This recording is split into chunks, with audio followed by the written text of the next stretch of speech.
Jeff Coons at 116 South Antrim Way in Greencastle. Blue Heron Events from Scratch Catering, your full-service catering and events company.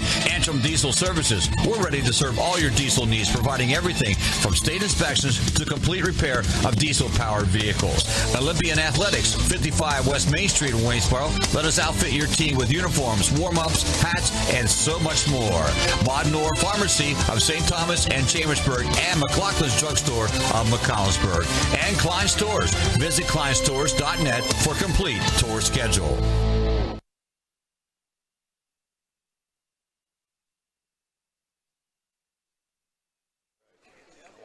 Well, we're going to try this here. Good evening, everyone. it's just, let's see if we get that door shut and get things started here. It's always something here at Mid-Penn Broadcasting and WRGG, and I think I have to get on this one here in order to get the radio up, and I don't know that I can do that at this point in time. It just an amazing thing. There we go, and I think we're in good shape. I don't know. We think we're broadcasting on both Mid-Penn Broadcasting and WRGG. At least we're going to try that way and see what happens. I'm not so sure if how we'll make out here tonight, but I'm Greg Hoover along with Rick Lewis, and welcome to Buchanan Auto Park Stadium at the Rip Engel Sports Complex on the campus of Waynesboro Area School District. Tonight, two teams licking their wounds from games that got away from them last week. It's the Greencastle Antrim Blue Devils and the Waynesboro Indians in Game 8 of the football season. Our pregame show, it feels like the postgame show, is brought to you by Antrim Township, Antrim Insurance, your local area insurance agent serving Greencastle, Waynesboro, Chambersburg, Mercersburg, and surrounding Pennsylvania and Maryland areas. Antrim Insurance, 169 South Antrim Way, Greencastle, 1685 East Main Street in Waynesboro. Last week at homecoming at Cayley Field, the Blue Devils were a mere 2 seconds away from a victory, but Big Spring answered the call, scored the go-ahead touchdown with 2 seconds remaining, and pulled out a 26-22 victory. Meanwhile, up in Lewisburg, the Waynesboro Indians let a big one slip by, losing the Mifflin County Huskies in overtime by a 33-27 count, and perhaps more importantly for the Indians, they saw their chances at a divisional championship slip out of their hands, perhaps with that loss. Not out of the running mathematically, but it'll take a lot of interesting things to happen before Waynesboro could be crowned Colonial Division champions this year. But the Blue Devils, Rick Lewis, it was what we have said most of the season, a winnable game last week, but again, the defense, which has been struggling all year, could not come up with a big play when they needed to last week. Yeah, Greg, it was an unfortunate turn of events. The kids played well again, just came up short, and and Waynesboro's not going to feel sorry for them. We talk about the close losses Greencastle's had this year. Waynesboro's lost one in overtime and one in double overtime. So it becomes a real big game for the Indians as they're still on the playoff cusp, as well as still in contention for the league. And for Greencastle, I just talked to Coach McCauley on the way in. It's just that feeling is we just got to get one to get this thing going in the right direction. We're so close. One big play away from a couple of wins here. And interesting, it just seems that they just can't pull that big play out, and they've lost a little close ones. Though, let's again talk about Waynesboro. They are perhaps 2 plays away from being not the current record they have, but they're 2 plays away from being 5-2, losing 2 games in overtime. Listen, we thought they'd lose the Red Lion. We thought we did not pick them to win against Bishop McDevitt, but all the other games they could have won. They lose the 2 in overtime, and suddenly they're looking at the other end of things. They have not put together 2 wins all year, back-to-back. They're in the middle of a couple-game losing streak here, so they like to turn things around, and what better night but homecoming? Yeah, great crowd here. The weather's cool, but it is nice out.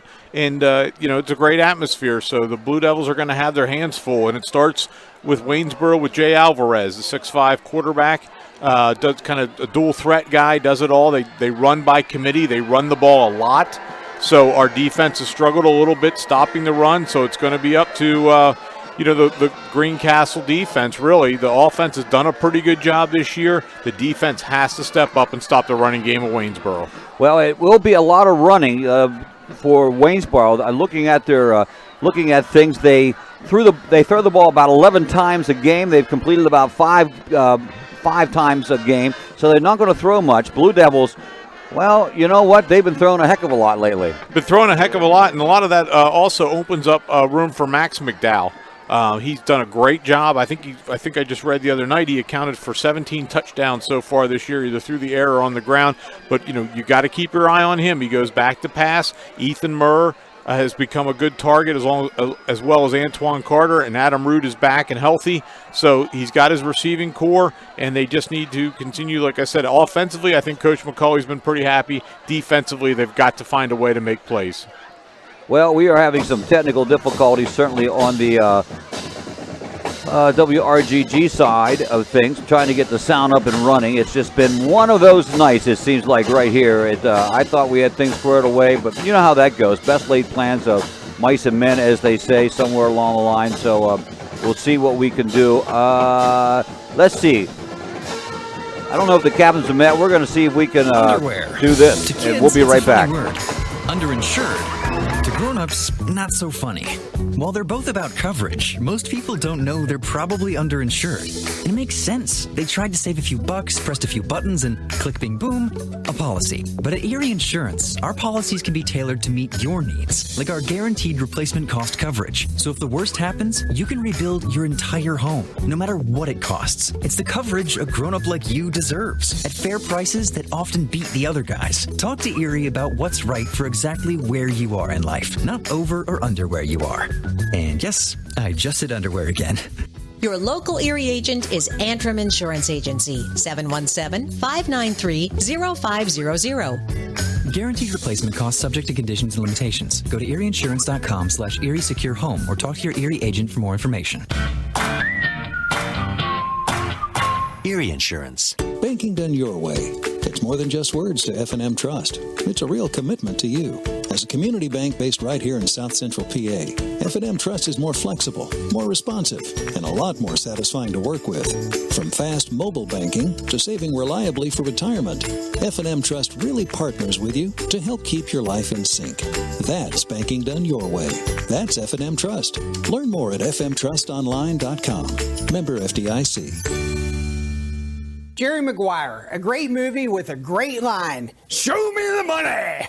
And right now at Keystone Ford, we're showing you the money on trucks and SUVs. For a very limited time, we have 0% APR for 60 months and up to $3,250 cash back on F-150s. The Edge has 0% for 60 months plus $1,500 cash back. The Versatile Escape has 0% for 60 months. This won't last, so go to KeystoneFord.com and find one today. Does this look like Tom Cruise? He's shorter, right? You are invited to explore the new Franklin County Visitor Center on Route 11 and Route 30 at the grand opening on Saturday, November 24th. The new gateway to Franklin County, located at 15 South Main Street in downtown Chambersburg, was a former bank building from 1865 until 2015. Visitors can tour the facility and explore stories of Franklin County related to World War I, Franklin County bridges, artisans at work, Franklin Fresh, and On the Move. Videos to showcase the county's history, beauty, and culture will be shown in the bank vault. There will be downtown walking tours, plus itineraries and brochures to explore all of Franklin County. The center will open at 10 a.m., at 5 p.m., 6 p.m., and 7 p.m. 300 years of American history, including 1864, the ransom, burning, and rebirth of Franklin County will be presented. Save the date, November 24th, Small Business Saturday, for the grand opening of the new Franklin County Visitor Center. You can count on Premier HVAC Services of Greencastle for all your heating and cooling needs. Same-day service, free estimates, 24-hour emergency services, and free second opinions. Phone 717-597-9900 or visit us online at premierhvacpa.com. Premier HVAC Services of Greencastle, your local heating and air conditioning professionals. Del Martin Incorporated, a full-service advertising agency, has been serving the tri-state area for 35 years. We specialize in screen printing and embroidered clothing. Del Martin Incorporated supplies a full range of brand name uniforms for athletic, work, and medical applications, and a full line of advertising essentials. We have an in-house artist ready to put your ideas to work for you. T-shirts for schools, clubs, churches, and events. Del Martin Incorporated, 21 Sarah Susan Lane, Greencastle. Phone 717-597-5751 or online at delprint.com.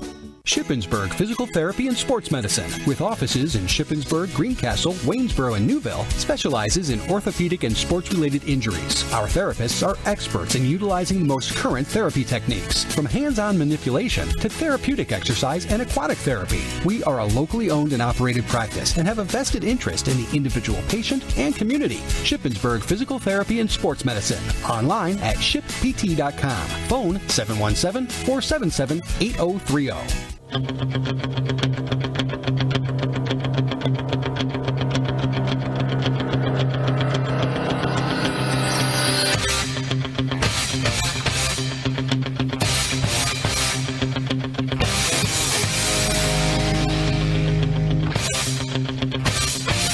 Welcome back to Waynesboro, everyone. This one getting ready to get underway. Greencastle will receive. They elected to receive after winning the toss. Waynesboro will kick away.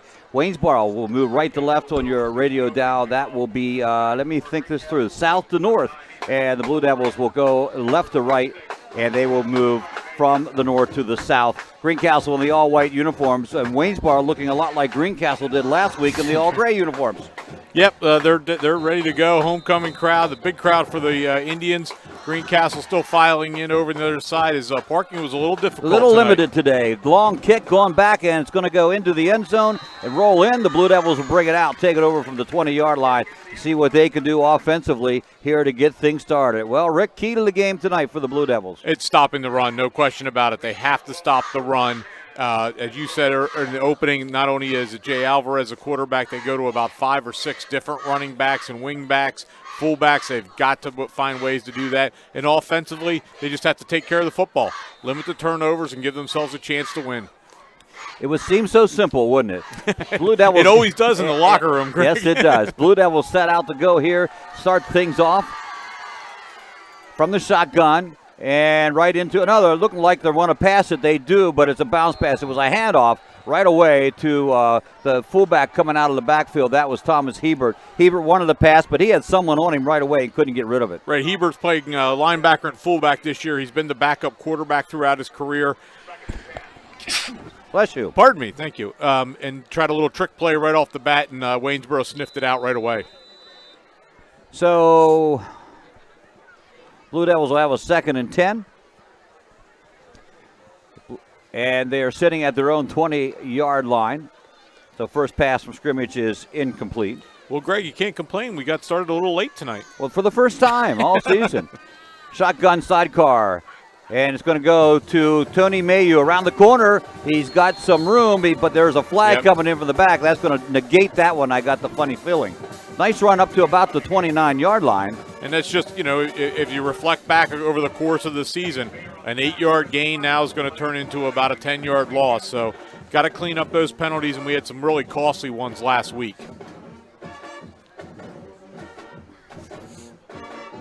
Well, if you're listening to Mid-Penn Broadcasting, I think we have things squared away there. We are having some difficulties. WRGG, I can't figure it out. Nevertheless. Yeah, that one. 2nd and 17, that is a penalty. They marched off, 10 yards already? Yep. On that one? Puts us back to the about 14-yard line, Greg. We'll take possession here. Still 2nd down and about 16 to go. Coming out of the shotgun again. This time McDowell will keep it. Goes up to the left side and gets up to about the 17-yard line on that play. Number 74, Daniel Toney with the tackle for the Indians. Bring up about a 3rd and 11.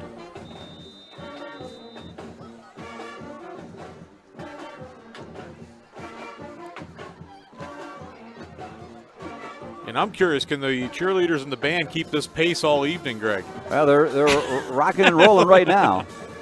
Jet sweep in motion. No, back to pass. Setting up the screenplay. They have it marked he was but down. He was down. No, they said he was up. Oh, wow, we got a break there. We got a break there. Still with the ball. It's still up to the 40-yard line. It's a first down. And it looked like Mayu might have touched his knee down there. I don't see the Waynesboro. They're pretty upset. Okay, yep. Then never mind. They are.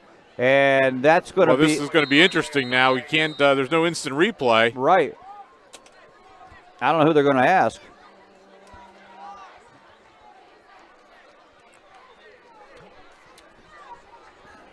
Talking to the athletic director right now. I think they're telling the coaches to calm down. Or wait, now they're coming up. Yeah, I don't know what that was about. But it was that referee came with purpose. He did. 10:37 up on the clock. Got the athletic director involved, so I'm not sure what happened. First down for the Blue Devils. So now they're sitting at the 45-yard line, but smothered in the backfield on that one, back to the 39-yard line. So that one, the first loss, Mayu, the ball carrier. I'm going to try to listen to see if there's an announcement made. The referee ran right over, grabbed the athletic director. Not literally grabbed it, right. But the athletic director sprinted up to the booth, so I'm not sure what happened. I don't know. I don't know. I mean, Waynesboro argued the call, but nothing. No. McDowell in trouble, throws it up, it's intercepted, and Waynesboro will recover the football at the, 36-yard line. Yeah, not the best decision there under a lot of pressure, and that's Daniel Toney, number 74 again, intercepted the ball and really didn't get a return on it, but McDowell under heavy pressure just tried to make something happen. So that is an INT. It's been a while since the Blue Devils have given up the football, particularly that from a errant pass. And so the Indians now at the 37-yard line right away takes over possession of the football. They're inside their 37-yard line. Straight drop pass, timing pattern for the corner, overthrown, incomplete pass. So they don't throw much, but they throw in the first play. And they went for it all. Tried to, and it was kind of interesting. Alvarez with his size, 6'4", 6'5", really didn't even take a drop. Took the snap and just threw right over the line. Strong arm, just couldn't hit his receiver. Good coverage on that side by Antoine Carter, number 17. Jackson Shealy still in for, looks like Tyler Twane, Greg, still out right now. Still out. I don't know his status. I'm not really sure.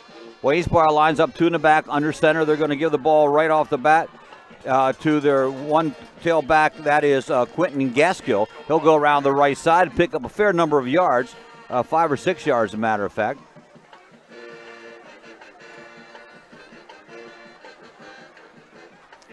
I'm still seeing what we can do here. Well, if you're listening, call your friends and tell them to go to Mid-Penn Broadcasting. Yeah, because right now I'm having a little bit of struggle.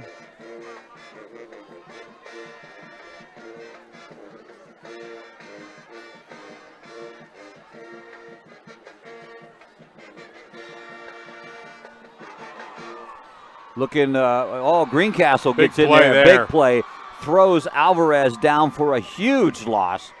It'll be interesting to see where they mark it. Wesley Medina, who just had such a great offensive game last week, playing nose guard, got in there, and that's a big sack. Brings up fourth down, takes him out of field goal range, and is going to force a punt. So good possession by the defense. That a huge play, Medina getting in there. Trenton Shelter is the punter. He'll stand at the 49 in his own territory. Two-step punt, going for the corner, and does a nice job of it. And Greencastle's going to let it go. Hit the pylon down there and stayed at the 1 yard line. The most perfect punt ever. Okay, let's just say it. There's no question who we're rooting for, but you almost felt bad for that kid because that was about as perfect punt as you could have, and it looked like then all of a sudden it made a left-hand turn and started heading for the end zone, and it just nicked the pylon. So it'll stay down there at the 1 yard line. The Blue Devils have their hands full here, starting literally as deep as you can. Wow. So the perfect punt, we've just seen it at the 1 yard line coming out. Blue Devils bring it out for the second time here. Well, Greg, I don't know all the record books, but I'm sure you do, but can't do better than a 99-yard touchdown. Well, no, you can't. And we've had one of those before. We have? Yes, we have. I can't tell you when, but I remember it. Blue Devils working under center, and it's just going to be McDowell barreling out. That sounds like a fish story. No, it's not, but it's true. Yeah, I do remember it. So the Blue Devils come out from the 1, and McDowell pushes his way out to about the 4-yard line. That's a good call. The advantage of having a 6'1", 225-pound quarterback, that's a 4-yard sneak. Yeah, and they've been doing that quite often, actually. And it makes a lot of sense. It takes, we might see, is Wesley Medina in? Yep, they got the big package in. We might say a big dose of their big package right now to try to blast it out. Yeah, it worked well last week. Worked great. 2 backs in the backfield there, split. And I didn't even see who got the ball. It was Medina. Medina. Doesn't go a lot of yardage on it. Waynesboro has a little more size than Big Spring did up front. Well, we just got one of our listeners text me and said Big Spring's Ashton Byers went for 99 yards. That's right. Okay. Greencastle's Ashton Byers against Big Springs went for 99 yards. I do remember something like that. Saw Ashton over the summer. He's doing well. Well, after you go 99 yards, you ought to go well. Absolutely. I'd be telling everybody that. Yeah. So there it is. Blue Devils with the ball, trying to barrel out and get a first down, and no, it's back in the backfield. I'm telling you what, it's a little different for us here. We're more field level than we are at home. Yeah, I had a hard time on that one. I wasn't sure who had it, but they're going to force a punt, and this is an important punt. Adam Root's back, which is good. He punted very well last week, and he's going to have to try to do his best to get this out at least near the 50-yard line. He's staying midway in the end zone and see what he can do to get rid of the football. Snap is good. There's a whistle. No. It's procedure against the Blue Devils. Yeah. Wow, that is not good.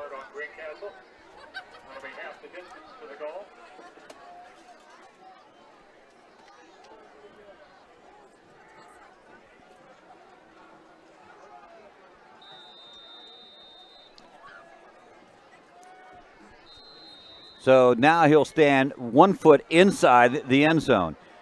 Snap's got to be perfect. It's not bad. Oh, it's blocked in the end zone and still rolling around. Safety. It's going to be a safety. Go out of bounds. Yep. I tell you what, a safety is not a bad at all in this one. No, and that's really no one's fault. Usually, 14 or 15 yards, the punter's back. In that case, they were back 10 yards. Adam really had no chance at that one. So at the end of the day, that's probably not the worst thing that could have happened. No, because it could have been. It was about 3 seconds away or a second away from a touchdown. So we'll take the safety if you're Greencastle, and they'll bring it upfield. Well, if you're Coach McCullough, you can't be real happy with this start for a lot of reasons. Number one, you've had a couple nice plays brought back for penalties. You've had a turnover, and now you've had a blocked punt. So not how you would have scripted the first. No, not at all. First 7, or what are we at here? I'm sorry, it's hard to see the scoreboard from It's over that way. 5:48 to go. So the first 7 minutes of the game. Blue Devils will have a chance to either kick or punt from the 20-yard line. And they have brought in, they're going to kick it away. As they have this time brought in Jacob Hurley. And he's been kicking off lately. Yes, he has. So 2-0 Waynesboro, kind of not a score you're going to hear every day. Well, got a base hit and a fastball. Exactly. So Hurley. The baseball playoffs are going on. Hurley straight up, and it's going to take a bounce at the 34. It's taken at the 32 and stopped, hit once at the 45, still on his feet, finally brought down to the 47. That was Kyrell Jones, number 6 for the Indians. They've been using different people back there. Yep, and they're going to get real good field position up to their 47-yard line. Nice play by Malachi Rhodes, Jr. For Greencastle, 5'10", 170-pounder, made the first initial hit. So with 5:39, it's 2-0 score. Thanks for joining us here tonight. We try to get things squared away. Blue Devils or Waynesboro breaks huddle. They'll bring 2 receivers down to the near side of the field. They'll work from the right hash, 2 to the left, And looking to pass. Alvarez has some time, throws downfield, has a man open, completes the pass at the 20-yard line. A wide open Quentin Gaskell, the 5'11 senior, brings it in for a big gain for the Indians. Wow, Jay Alvarez stood tall, no pressure on him, and just threw a rocket downfield. And something happened there where the running back, Trey Wood, kind of was late coming over, and then just ran right down the field on us there. So the Blue Devils defense is up against it here early. Yes, they are. Well, I'm not sure. We'll try this out in just a little bit here. Handoff will go again to number 26, Gaskell. Trying to go around the corner, gets tripped up nicely and brought down by Hildebrand. They may give him a yard at best. Yeah, nice job by Ethan Hildebrand coming up and making the open field tackle there. No gain, 2nd and 10. Well, the Greencastle stands are full here tonight, as well as Waynesboro. Of course, it is homecoming here. Waynesboro breaks huddle. Alvarez will work out of the gun. Empty set. 2 to the left, 3 to the right. Bunch to the right. Working from the right hash mark. Fakes, and he's trying to run. He is running. Around the left side he goes. He gets brought down inside the 15 at about the 14, and that was designed from the beginning, but the officials are going to call a hold against Waynesboro, and that'll be a spot foul, so a break for the Blue Devils. Well, good sign for the Blue Devils. Tyler Twane, number 15, is back in the game. He wasn't in the first series. He's back playing now, and him and Thomas Hebert, the other starting linebacker, combined for the tackle. So, that is good news for the Blue Devils. Holding is the official call. That was a design run from the beginning, a quarterback draw more or less. And our friends from Waynesboro on the other side of the booth kind of clued us into. They do that a lot. Go back to look like they're going to pass, and Jay Albert, they're really designed almost draws, if you will, quarterback draw plays. Same alignment, 3 to the right, 2 to the left. He's in the empty set, about 3 yards back in the shotgun. Rolling right this time, looking to throw. That is the weak side of the field. Throws downfield for a touchdown. Wow, I don't know how he caught it. He bobbled it but brought it in. And that's going to be Gaskell's again, I think. Yeah, I think that's Adam Wirt, number 20, I believe. Yes, it is. Another one of their running backs. That they're basically what they're doing, Greg, is going 5 wides and forcing our linebackers to cover their running backs, and they look like they found some favorable matchups. Yeah, they did. Didn't take them long. Minute 20 to score that one. And they will attempt the extra point. Trenton Shelter, the 5'8 senior, from the right side. Snaps down and kick is up. I heard a whistle. Dead ball procedure against the Indians. So they'll have to march it back 5 yards. Everybody having their trouble here. It's not just you. Not just me. I feel much better. There has been a lot of penalties for the start of this game. Yeah.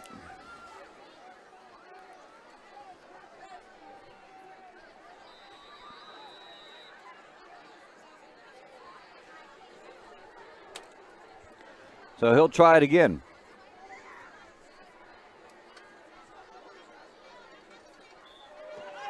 Now what happened? Another one. Oh, offsides against Greencastle. So we did a lot for nothing. We're going back to the original. Man. 5 yards the other way. Now, I saw the dead ball come up. Did he make the original one? He did. Okay. His leg's going to get tired. Yeah. So he'll try it again now from the original spot. Center of the field.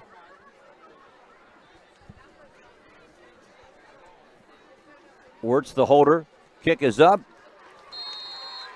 It is good. So Waynesboro has opened up a 9-0 lead here. Or excuse me. No, 9-0 lead, yes.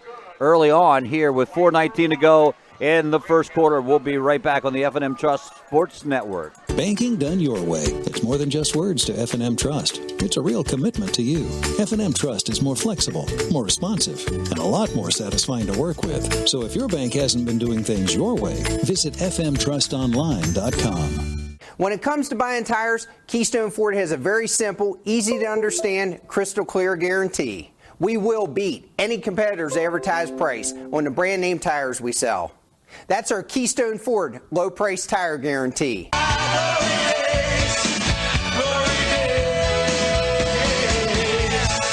not how the Blue Devils wanted to start things out, that's for sure. They trail on this one 9-0 early on, and Waynesboro sort of having their way with the Blue Devil defense, right? Well, you hate to overhype it, but this is a real big possession, Greg. You don't want to get down here 3 scores. It's 9-0. It's manageable at this point, but we haven't had the ball out of our end. I'm still curious. The athletic director and the referee just met again on the field during that brief timeout, so I'm curious. We're a little boxed in here. It's probably the best word, so it's a little hard to go ask around. The kick down to the 8-yard line. Mayu will take it straight up the middle. He goes, got some speed on him, and he gets hit at the 35, pushes his way up to the 38-yard line. Nice run back for Tony Mayu, and the Blue Devils now have a little bit of running room to work out of. Yeah, real nice return by Tony Mayu. They're very excited about him, only a sophomore, and so hopefully that builds some momentum. 4:10 to go, opening quarter. Blue Devils trail this one by a score of 9-0. About a 30-yard pass play for the touchdown. Greencastle breaks huddle. They'll send Nick Barnes to the far side by himself. And they will put Truax by himself here on the other side. And this is Mayu, and it's read well. He does not get very far. Matter of fact, he goes to the 40-yard line. 1-yard pickup on the play. Daniel Tony again making the tackle. He had the interception. He's had a sack. 6 foot, 185-pound lineman, and he's only a junior, and he's playing very well here tonight early. Yeah, that you can't complain. They're going to send now Carter to the far side. Greencastle working from the right hash. From the gun, looking to pass. Heavy pressure, fires out here. Incomplete, intended for Hebert coming out of the backfield. Yeah, not a lot of time back there for the Blue Devil quarterback. They're bringing a lot of pressure that time. It was number 30, Lakin Rouser, came on the pressure for Waynesboro, forced an errant throw. 3 minutes, 3:36 left in the first quarter, 9-0 Waynesboro.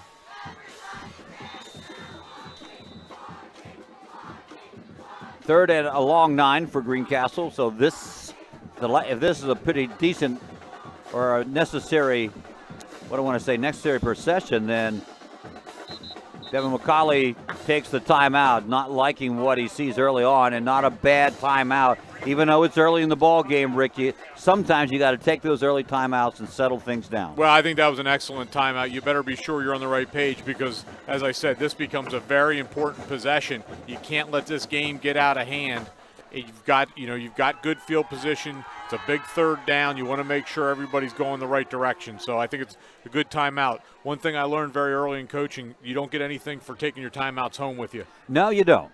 And you can't save them for the second half here. They get 3 per half.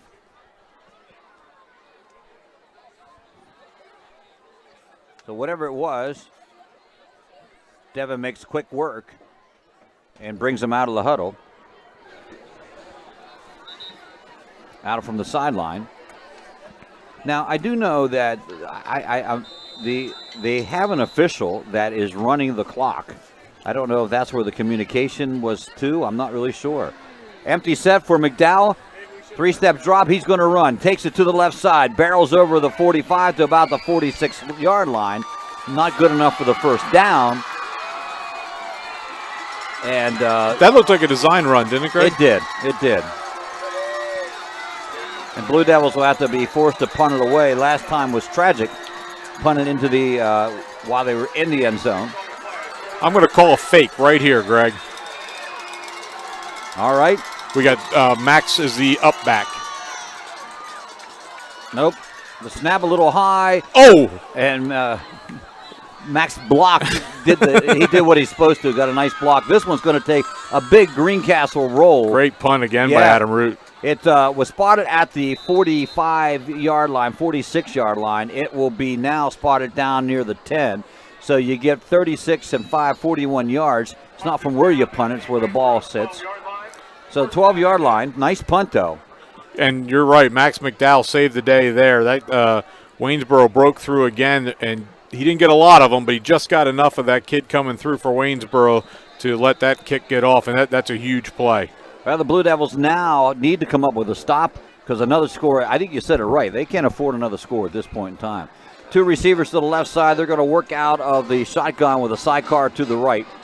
And they have two receivers on the near far side also. Low snap, but they get it into the belly of the running back. Comes out of the hole and comes up about 5 yards to the 15-yard line. 3 yards total. And it looks like Greencastle's made a little change. They've put Jackson Shealy back in with Tyler Twane and Thomas Hebert. So they've changed up their linebacking core to try to put a little more speed, I think, out there to try to, as the linebackers are getting very involved in coverage, and that's where there's been a little bit of a challenge. Same alignment, to the left, to the right, in motion, and like a jet sweep, but they don't give it to him. They give it to the fullback again. That's going to be number 23, Logan Wisher, second back-to-back run for the junior. And no gain. No, big hit by Rolandus Green there. Yeah, set it at the 15. And so a fairly decent third down play here for the Blue Devils. If they can make a stop, force the punt, maybe get some decent field position on this one. Yeah, and get the game kind of settled in a little bit. Yeah. You know, you always have that avalanche of emotions in the beginning. You just can't let things get out of hand. Straight back, looking to pass. Fakes once, now goes downfield to the center of the field. Has a man up. Oh, that would have been a beautiful catch if Johnny Huffman could have came in with it. Huffman spread out and dove for it right in the middle of the field at the 50-yard line, and it goes right by him just by a little bit. And we were very fortunate there because if he'd have hit him in stride, he'd have been gone. Yes, he had a step or two. So that will bring Shetler back into the ball game to punt away. So the Blue Devils will send Hildebrand at the 48-yard line inside Blue Devil territory. And he's become a real weapon this year on return. He has. So punt is up. Nice high punt. And Hildebrand will take it at the 45 in his own territory. He's at the 30 and knocked down at the 30-yard line. But that's pretty good field position for the Blue Devils here. Great field position, Greg. Just what we talked about. The defense stepped up, got the 3 and out. And it's always little things, right? Special teams came up with a big play that flipped the field. The defense stepped up, and now it's the offensive turn. It takes all 3 to win a football game, and the two of the 3 put themselves in position here. So from the 31 they go inside Waynesboro territory for the very first time of this one.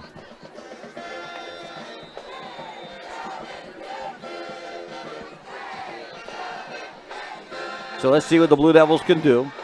Carter comes to the near side. They'll trip up on the left side and sidecar to the shotgun formation. Throwing out here, timing pattern to Carter. Carter can't make the grab. Had it in his hands, but great defense that time by Waynesboro also. Well, they put everyone, like you said, triples to the left. Put Antoine Carter kind of isolated by himself and took a good shot at the end zone. Good try. Yeah, that was a good play.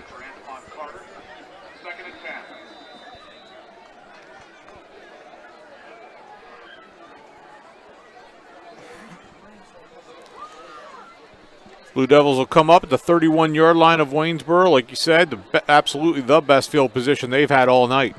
3 receivers to the left. Hilbert will be in the slot to the right. They'll put 1 out to the left. They're going to put it in the belly of Mayu. Mayu breaks loose and gets down over the 20-yard line, down to about the 18. They're going to spot it at the 19-yard line, and that's going to be good enough for a first down. Yep. So the Blue Devils get their second first down of the ball game. And now, inside the 20, the red zone. Let's go to work here, Rick. This is where they struggled before. Yeah, and you're right. You know, we'll see what they still have Mayhew in there. I wondered when they were going to go back to Medina as the running back, but they must see something they like, and we got to put points on the board. Someone jumped, and it looked like it was a white uniform. Yep. Nope, yeah, it is. Procedure against the Blue Devils.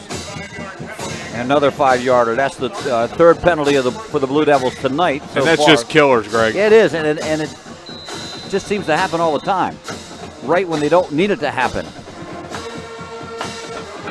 And that's just discipline. You got to wait. You just got to, everyone's excited, but you just at this point in the season, even your young players now, there's no more. They've got to be ready. Adam Root split wide to the outside on the far side of the field. Waynesboro showing blitz. It's going to be a keeper by McDowell. And McDowell just bulls ahead and gets up over the 20, probably back to the original, a little shy from the line of scrimmage. And, so what's the difference? You say, okay, it's only a 5-yard penalty. Well, it's a heck of a difference between now 2nd and 12, versus, that now it would have been, 2nd and 4. Right. You can call a lot different plays. You can be a little more aggressive. So, it becomes a big difference. Tony Mayu to the sidecar to the right of the quarterback McDowell. They'll put in motion Hebert to the right side. Straight back to pass. Quick pass out here. Completes it to Hebert. Hebert doesn't get too far. Good defensive effort on the part of Waynesboro. They're there right away. Inside the 20, maybe to the 17. The first quarter has come to an end. It has been an unforgettable first quarter, or a forgettable first quarter, I would say, for the Blue Devils, as they trail this one by a score of 9-0. They have the football, and it'll be 3rd and 9 when we come back on the F&M Trust Sports Network, MidPennBroadcasting.com, and the sportspage.blog. Let the proven experts at Greencastle Notary Services handle your vehicle title and tag needs for Pennsylvania and Maryland.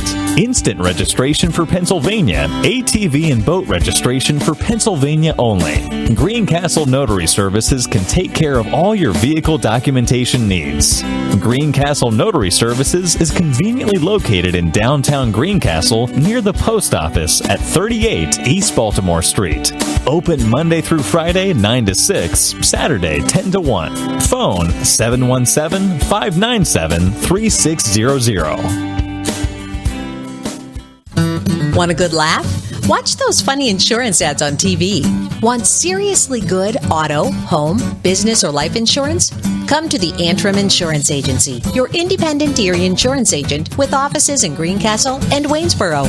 You'll get a great price that saves you money, unbelievable service, and advice from people you can trust. So talk to us at the Antrim Insurance Agency today, 717-593-0500, or visit AntrimInsurancePA.com.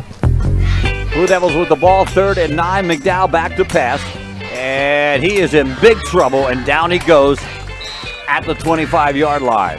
Well, I'll tell you what, if you have to give a game ball out this early, and there was 3 different Indians in there that time, but 74, Daniel Toney again in there along with Caleb Ellis that time for the Waynesboro Indians, but Toney has been all over the action for the he's a defensive tackle for the Indians. That's the second tackle for a loss for the Blue Devils. 4th and 15 now from the 19-yard line, and they're going to go for it.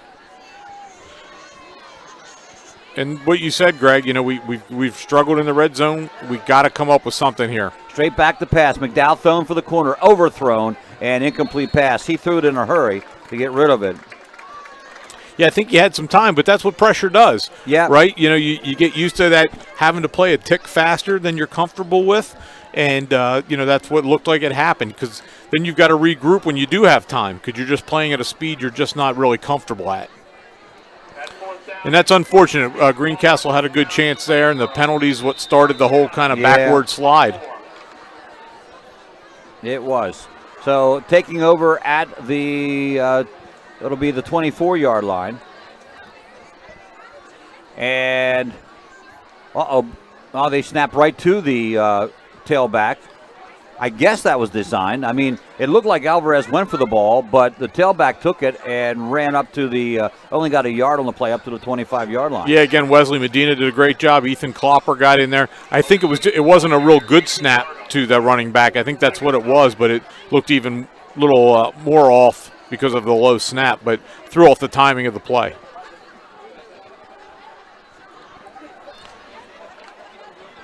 So Blue Devils Waynesboro breaks huddle, 2nd and 9.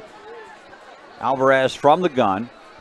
3 to the right, 1 to the left. Not another good snap again, but he picks it up, throws down here, has a wide open man, and completes the pass. And he breaks loose. Down the sideline he goes, and Hildebrand will run him out of bounds way inside the Blue Devil territory at the 40-yard line. Johnny Hoffman once again with the catch. Yeah, and Braden Bibbs, number 4, our senior running back, made an outstanding block on Adam Root down the field that really broke that open. I tell you what, Jay Alvarez has an impressive arm. Yes, he does. And he only throws about 11 times a game. He has thrown so far, let's see, that will be his 5th pass there. And he's completed 2 big ones. From the gun again, this time he'll keep it as he ran the option play. He's got 10 yards, he's got 15 yards, he's got 20 yards, 25, 30, touchdown, Alvarez from the 40-yard line.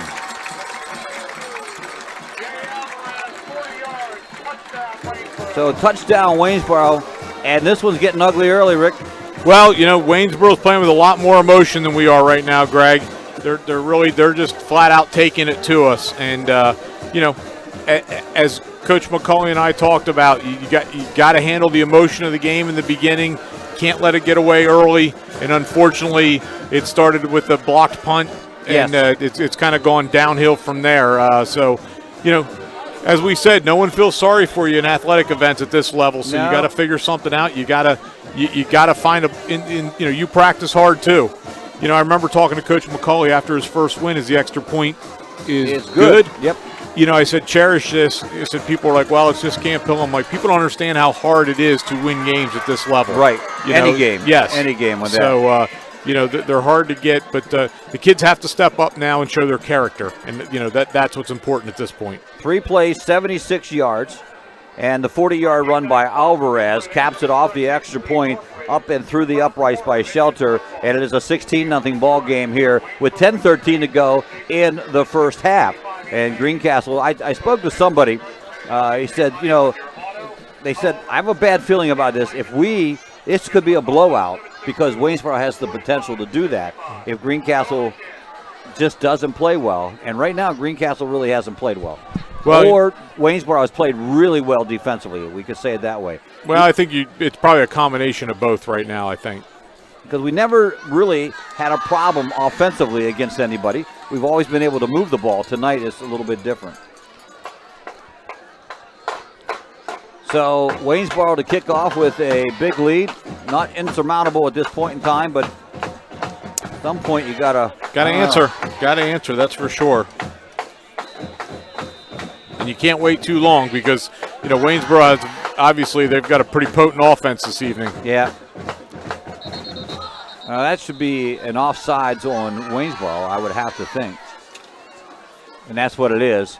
So they've had, this is their third penalty, but 2 of them have been at kickoffs and, extra points. Strange enough. That is strange. Been a lot of penalties in this game so far. Yeah, there has. Well, that is, by the way, let me see here. That is the 6-1. Both teams at 3.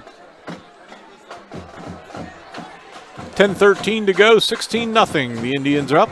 Second quarter. And they'll try it again, but 5 yards back from the 35-yard line. So that gives the Blue Devils a little break. See if they take advantage of it on the run back. Hildebrand and Mayu deep for the Blue Devils. This one's going to go deep. It's going to hit at the 6-yard line and roll into the end zone, and it'll be down there, so it'll come out to the 22nd kickoff to go into the end zone for the 5'8 senior Trenton Shelter. Now the touchback brings it out to the 20 for the Blue Devils. Let's see if they can go to work here. They need to do something magically on offense. Well, at the minimum, they got to flip the field again. They got to put a couple first downs together. Their defense has been on the field an awful lot here. They need to kind of regroup on that side of the ball. So they need the offense to step up and help them out a little bit. See what they can do.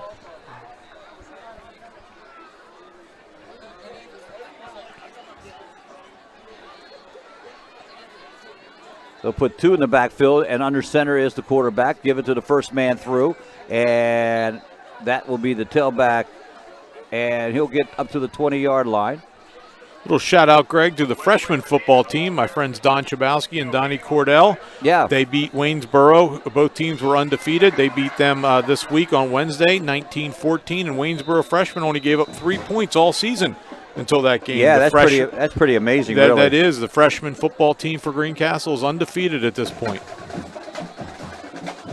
Good news for the future of the program. Here comes wow. That is that's the big gun. Yeah, that's Medina, and he just laid out one of the would-be tacklers.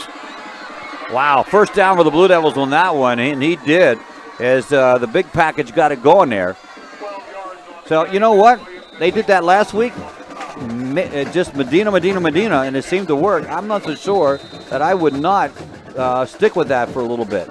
Well, you got to try something. That's exactly right. You know, they're keeping the big package in. And then they have success, faking him and Max keeping it. So right. they were able to do a lot of things there. Jet sweep. This is going to be Merck trying around the outside. Now cuts back up in, and he gets a nice run on first down up over the 40 to the 41-yard line. And a lot of good things. Okay, Waynesboro came out of it with the ball, but he was down. I was a little concerned. Nice 9-yard pickup by Ethan Murr, but when you're worried about 30 hitting you in the belly, you can. Those jet sweeps were a lot more effective. That's for sure. Well, we like to think that right now we are on WRGG, trying to catch up with the ball game. We're sorry for the inconvenience so far.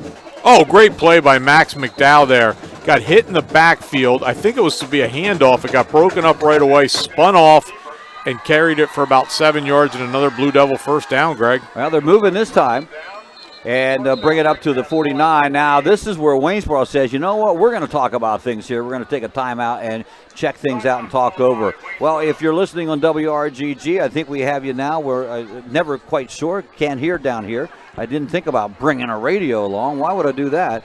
But Greencastle started out the ball game on the fourth play after getting a first down. They got an interception, and then Waynesboro was forced to punt away, which was a good sign. Greencastle got the ball at the 1, and they were forced to punt away. It was blocked and went for a safety. And then Waynesboro, 2 plays later, went 30-yard on a pass play to Wentz from Alvarez, and they're up 9-0 just like that. Greencastle punts. Waynesboro gives it up on downs, and then Greencastle gives it up on downs, and Waynesboro then a 40-yard pass play to Alvarez, and they score right there. It was a 3-play, 76-yard drive, and that's how the score sits at this point, 16-0 at this stage of the game.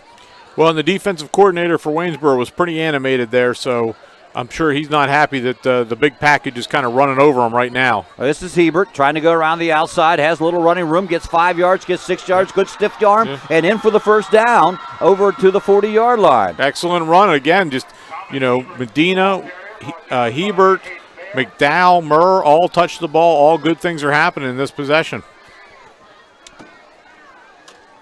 So the Blue Devils now moving the ball. It's, 16-0, not insurmountable. Still got a whole half to play. Maybe take a little win out of the sails of the Waynesboro Indians. Sometimes when you jump ahead like that early on and things go your way, it's a chance for the other team to switch momentum. Blue Devils now will give the ball to Medina. Medina will come straight up the middle, and he still rolls. And what's that? It's a fumble. Yeah, fumble. Wow. That's just what we didn't need. Had some good momentum and fighting for extra yards. You can't fault the effort at all, but unfortunately the results weren't what we wanted. Wow, that hurt. Ball at the 39-yard line. Waynesboro gets it back. That is the second turnover or third turnover. You count the block kick as a turnover for Greencastle. So the Blue Devils moved the ball, but again, the turnover. It's either turnover or penalty that seems to be killing them. Let's see if they can stop them defensively. They haven't done a very good job so far. Alvarez out of the gun, sidecar to the left. Into the belly of the runner from the side. He comes up the middle. He has a little bit of speed to him. That is Brandon Bips, the 5'8 senior, 170 pounds. And I think that's being generous. He goes up to the 43-yard line, 5-yard gain. Yeah, nice tackle by Jackson Shealy and Wesley Medina hustled. Obviously, no one feels worse than Wesley right now, so he's trying to make it up. So good defense by him there. Waynesboro works out of the huddle. The ball just a foot left of the right hash mark, moving left to right here in quarter number 2. They'll put trips to the right side, the short side of the field, and isolate out in the outside. Alvarez looked like he wanted to get rid of the ball but couldn't, and then a nice tackle. It's going to be at the line of scrimmage. Again. Yep, at the line of scrimmage. And Jackson Shealy putting together a good solid ball game. Yes. 3rd and 5. Yeah, you're right. It was another low snap, and like we said, Alvarez he's at least 6'4", and the snaps are right around his kind of screwing up the timing of the play, and I think he went to hand it off, but just didn't work. 7 minutes to go here in the opening half. Quick moving first half. Don't say that. I know. It's too late. 3 to the left, the wide side of the field, working from the right hash mark. Another bad snap. Picks it up off the ground. He's got to try to get rid of it. He's rolling. He's being chased, and he's got some time. He throws downfield and overthrown his intended receiver, Johnny Huffman. Huffman just couldn't jump high enough. No, but he was open again. Yeah. Good arm. Yeah, wow, he's got a cannon. He does. And, again, he was looked like I'm not sure who was running him down there for the Blue Devils, but forced him to throw away. So now it'll be Shetler again to punt. Hebert standing at his 17. Punt is up, and Hebert on the run. Oh, no, that's Hildebrand. Hildebrand, I mean. And they come up with it. That is Carson McGregor with the second fumble of the right back at him. And what's happening now, Greg, is the kids are trying so hard to make a play. Yeah. They're just trying so hard. Medina fighting for extra yards, gets it stripped. That time Hildebrand kind of came flying up, trying to make a big play. The sense of urgency's there, and you can't fault again the effort. Just unfortunately, really, just those big turnovers just kill you. So now Waynesboro gets it right back, and that was huge as it goes about to a 30-yard gain almost. Ball sitting at the 32-yard line. In trouble again. Alvarez has plenty of time. There's an illegal block against Waynesboro. Alvarez still moving around, and now he goes from the right side to the left side, and he's going to go in for the touchdown, but that's going to get called back. And you know what, Greg? I'm not sure. It wasn't a block. No, because it wasn't a block in the back. It was a shot to the helmet. And it does look like Aaron Lutz stunned a little bit there as he comes out slowly, walking across the field, and it was a helmet hit. Yeah, okay, like I said, I was going to say, I don't know about that call, but that was not the call that I thought it was. It was, and they do that for protection. Yep, and I don't think the Waynesboro coaching staff knew that, too. Because they stopped right after when he called it. When he hit the helmet, when the official made the move to his helmet, he said, okay. Right, exactly, but they were adamant about the block in the back. So that's a 15-yarder. That's going to take the ball back into Waynesboro territory to the 47-yard. And still a first down, but a lot of grass in between. And Jay Alvarez needs a quick blow because he ran about 40 yards and ran across the field twice. Yes, he did. so 50, 40, 90, maybe about 100 yards there. Exactly.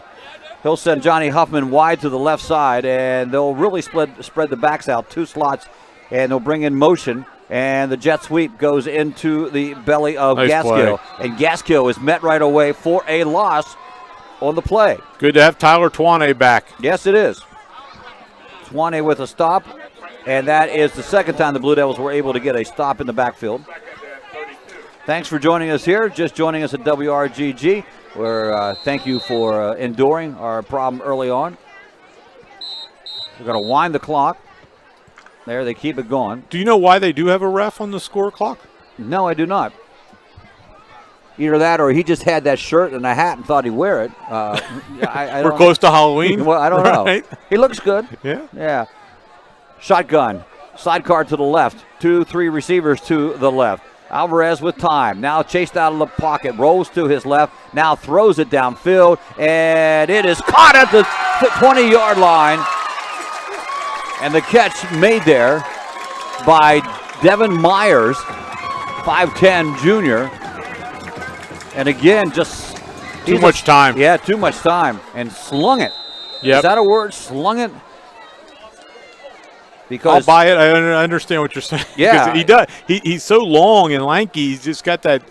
He reminds you almost of like when Collier played quarterback for Chambersburg a little bit. Right. Kind of that long. He's not quite as tall as Tyler Collier.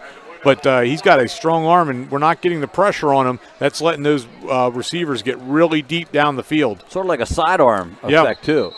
There's going to be and I'll tell you what, that's another bad snap. They're really having a heck of a time getting the snap up to him.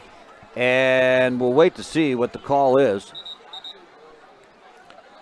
he going to waive timeout? Timeout. Yeah. Oh, the timeout was taken before the snap was done. All right, with the timeout on the field, we are going to do likewise. We'll be back on the F&M Trust Sports Network, midpennbroadcasting.com, the sportspage.blog, and WRGG 93.7, and on the internet at WRGG.org. You can count on Premier HVAC Services of Greencastle for all your heating and cooling needs. Same-day service, free estimates, 24-hour emergency services, and free second opinions.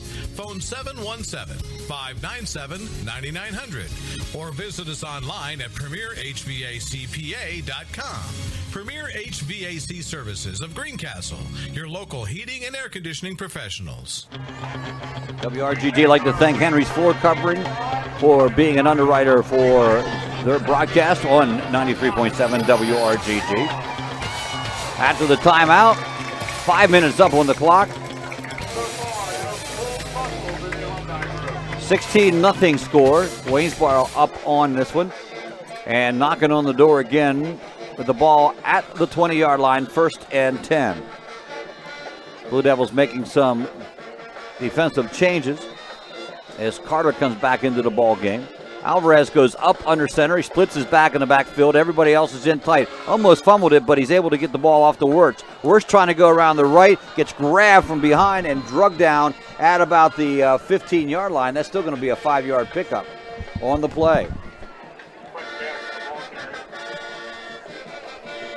Wirtz is one of their top runners. Coming into the ball game, he has gained 192 yards, averaging 3.3, just like that one. Well, that was about a 5-yard pickup. He's carried the ball 59 times. Alvarez is the big runner. He has carried the ball 51 times for 352 yards, and he also has 524 yards in passing. He's up under center again, sends the slot from the right to the left, and they're going to do a little misdirection play, and down inside the 10-yard line goes Quentin Gaskill. Now bring up a 1st and goal. Real quick, Greg, Chambersburg is losing right now to Harrisburg High 12-3 end of the first quarter. Okay. So they're hanging in there against a very good Cougars team. Yeah, that's the one that it would take a little bit of that would be sort of like the shot heard around the state if the Trojans knock them off. I tell you what, though, they're playing very good football. There they are. Huffman to the near side of the field. He's the only wideout. And we're running back, 2 running backs split in the backfield, one to the left and one right behind Alvarez under center. He's going to give it this time to Wirtz. Wirtz barrels his way through the middle, and he walks in for the touchdown from about 9 yards out. And I know, obviously, Waynesboro now scoring again has a lot of interest in this game. Shippensburg and Northern tied 0-0 at halftime. I find that one fascinating. That goes a long way to determining who's going to win the division. Big time. That was a pregame discussion we did not have. But it would have been fascinating, yes, I'm sure. Yes, it would have been. I'm sure one of us would have had a great point to make. Somewhere along the line. Extra point. Wirtz the holder. Snap is down. No one's moving, and the kick is up and good. And another penalty. That is our 9th penalty on kicks. Yeah. What's the call on this one?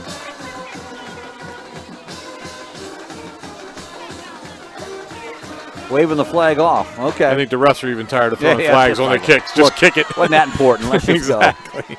Yeah. Because we move back 5 and then back again. The other team always has one. Last year, Waynesboro pulled out a thriller against Greencastle, 27-24. There's a snap again. The kick is up, and this one, too, is through the uprights, and it is good and completes it up. It is 23-0 now here in the first half, and Greencastle needs to get something going. But we're looking at a mercy rule game here in this one. Wirtz touchdown from 9 yards out, his second TD of the ball game. The Blue Devils have lost 4 straight to the Waynesboro Indians. The last win went back in 2013 when the Blue Devils pulled out a 33-16 win. And that's the last time. Again, last year it was a closer game than most anticipated, with the Waynesboro winning by 3. This one, right now, Waynesboro in control. The league is crazy right now. Everybody has 1 loss or 2 losses, except the Blue Devils, who have the 4 losses. Everybody else is sort of in contention, more or less. Yeah, I mean, every game is huge. And, you know, I think it's going to be like that shifting gears into basketball, Greg. I think it's one of those years where there's just a ton of good up and down, and anyone can beat anybody. Right. There's no one that is dominant. And that, that happens every now and then, or, either one's dominant or everybody's, the rest aren't just that off, good. yeah. But this year, everybody has a pretty decent ball club. Everybody has a really good player. Well, we've been, lived down here now for 14 years and going to a lot of Greencastle football. I think top to bottom, this is the best I've ever seen the Mid-Penn Colonial. Just good players, all, just at a lot of different schools. Hildebrand at the 10-yard line gets hit and drugged down at the 24, so that's a positive 4 yards on the return. Blue Devils will have action. 2 timeouts left and 3:43 to go here in the first half. They trail by, 3 scores. I guess you could pull it off if you got 2-point conversions on it. So they need to break one. Last time they had the ball, Rick, they moved the ball quite well, then a fumble.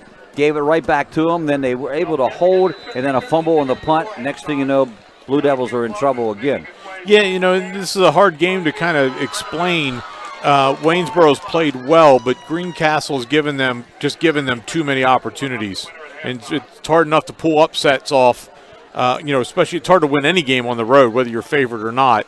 And then the 3 turnovers are just really hurt. Thomas Hebert around the right side picks up about 6 yards. That was a pitch, student body right. Nice call on first down, 6 yards. 2 fumbles. 2 fumbles and an interception and a blocked punt has gone against the Blue Devils. That along with just 3 penalties. Seems like they had more than that, didn't it? Yeah. Well, you say this all the time in basketball, Greg, when you get in these situations. There's no 24-point shot. No. Right? So I think there's a ton of game left. The Blue Devils just need to focus on this possession. You can't get it all back right now. You just need something positive to happen before halftime. And there's something positive. Yep, there goes the big package up to the 45-yard line, and that is Medina running well, and he picks up more than a first down. He goes up to the 46-yard line, first down Blue Devils. And you said it's 2 minutes and 57 seconds left, and when they wind the clock here and it's starting, but the Blue Devils have 2 timeouts yet. Yep, they're going to wind it after they move the sticks, and Blue Devils break huddle. It is in the backfield, Hebert along with Medina. And that means the quarterback goes up under center. 2-stop drop, looking to pass, has Carter open and underthrows him that time. And normally McDowell's pretty effective there. Yeah, Max has had a great year, just a little off tonight. Again, I wonder if some of that pressure that he got earlier is kind of affecting him. But, Yeah, he's thrown 4 times and all incomplete. One was intercepted.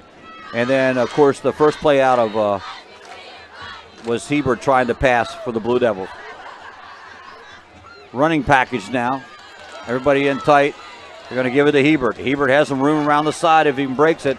He gets about 4 yards on the play, right to the midfield stripe. Can't get any more in the middle of the field than that. Nope.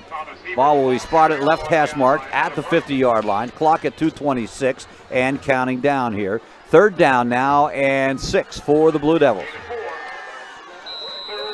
And I think the last thing we want to do is kick the ball back to Waynesboro here. No, I don't think so. So a wing to the right, that is Murr. And Carter wide out to the left side. 2 in the backfield, and tight ends are in position. Looking to pass. Steps up Just in the pocket. No time at all. They are all over this offensive line, which has played really well this year, but they're sending everybody. 1, 2, 3, 4, 5, 6, 7 guys were in there. And, they're just blitzing, and they're bringing more people than we can block right now. Yep.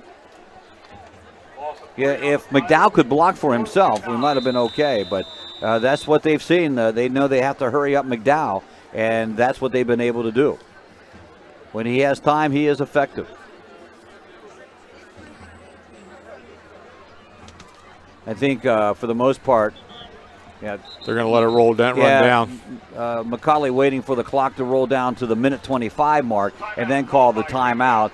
4th down situation facing the Blue Devils. A tough call here, Rick, because it's 4th and 9, and you don't really want to punt it back, but if you don't get a first down on 4th and 9, you're going to give it to them at midfield. This is not an easy decision. You've had a punt blocked, so that's got to be in the back of your mind. I'm not sure there is a right call on this one. 1 timeout left for Waynesboro. Well, and that raises another good point. So you're really going to put them a good punt would make them drive the length of the field with only one timeout. Right. And the last thing I would assume they would want to do is make a big mistake to give the ball back to Greencastle as well as they've played this first half. So probably the safe play and the smart play is to punt this away. But we have looks like we're going for it. Yeah, I do not. Yeah. Which I think, and that's a case where Devin's saying we're going to play to win. We need to come back. We need to do something here. Yep. So the Blue Devils will go with. He might be going long here and make it. You know what? This is going to be as good as a punt. Mayu in at the running back to the right. Fakes. Look, the pass. They'll set up the screen to Mayu. Mayu gets the ball at the 50, but he's brought down short at the 48-yard line, and that's where they'll turn it over. Yeah, nice play by Ethan Saunders for Waynesboro there. Caught Mayhew from behind, drug him down, and, unfortunately that's going to give Waynesboro the ball in real good field position here. Minute 16 to go, one timeout to go. And so there is plenty of time. See what they do. They break huddle. Alvarez will place Wirtz to his right. Wirtz at... no, that's not Wirtz. That's Wishart. Throwing downfield, and... Oh, wow, what a catch. Oh, my goodness gracious. What a beautiful catch by Wirtz. And he had 3 defenders on him. Yeah, I'm not sure how that got through there. Antoine Carter came over off his man to help. There was plenty of coverage and just a fantastic catch. That it was. Heavily guarded, and they threw it. The only 1 out of 4 chances to catch that, and they got it. Now they sit at the 20-yard line with 55 seconds to go. Fumble on the play, and Waynesboro will recover. They're going to have to call their timeout here real soon. Yeah. That one. They're having problems. That one looked like one of the better snaps, though. Yeah, the snap wasn't bad. I think it was just a mix-up on who was going to get the ball. Well, or, when you run the option, you always have that, yep. Did he give it to me? Did he not give it to me? And it's always a tough play to play. Waynesboro does take the third and final timeout. We also, WRGG, like to thank our sponsors, Del Martin Incorporated, along with Henry's Floor Covering, Tulahawken Water and Premium Water and Premium Mountain Coffee, along with the Mercersburg Journal. And we thank F&M Trust also for Mid-Penn Broadcasting. So we're sharing the broadcast here tonight. We got you on WRGG. We're not taking you off. So Blue Devils next week with Mifflin County at home, Rick Lewis. You told me it was a trip up there. Sorry. Yeah, you ought to be. You ought to be. Because it's a long way. And there's no easy way to get there. Straight upstate. And you can't get there from here. No, you cannot. So Mifflin County comes to town. Huskies in the thick of thing in the Colonial League. Here we go. Alvarez from the gun. 2-step drop. This time he's chased out of the pocket, rolling right, and throws it down for the end zone. Has a man open and a touchdown. Is he in? Yes, he's in. Touchdown, Waynesboro. And the pass to Johnny Hoffman. And he's played a heck of a game.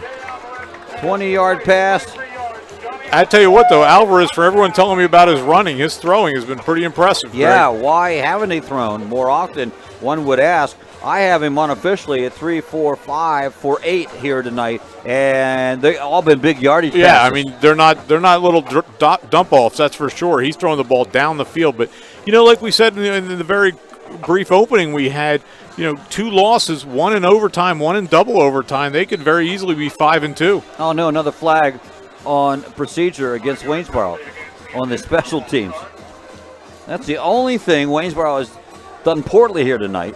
They have committed their 5th infraction, and it has amounted 25, 35, 40 yards. Blue Devils have 20 yards in 3.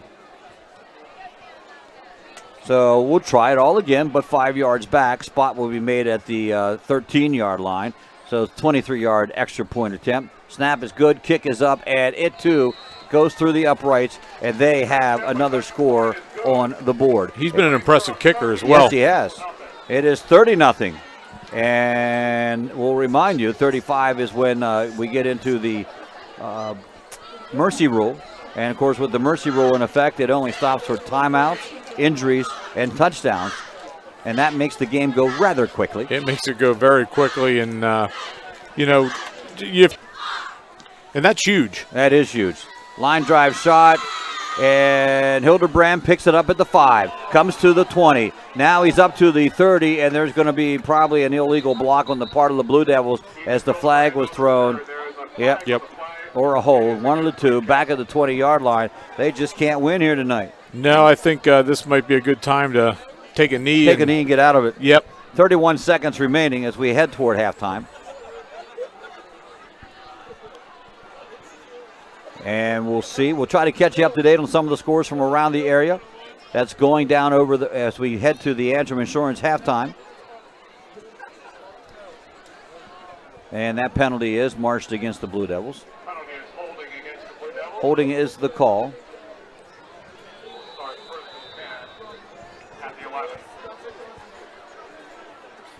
So we'll see if the Blue Devils decide to do what we said to do, take the knee and get out of there. They only need to take one knee and it'll be over. The first half will be over. And perhaps, Rick, of all the halves we've seen this year, the worst one for the Blue Devils. Yeah, we've been right in just a lot of games. We've just been right there, and unfortunately this one got out of hand early. Yep. So the Blue Devils will take the knee and end this contest here in the first half, by the way. And one play knee, and the half has come to an end. And the Blue Devils and Waynesboro, it is a 30-0 score. Waynesboro Indians.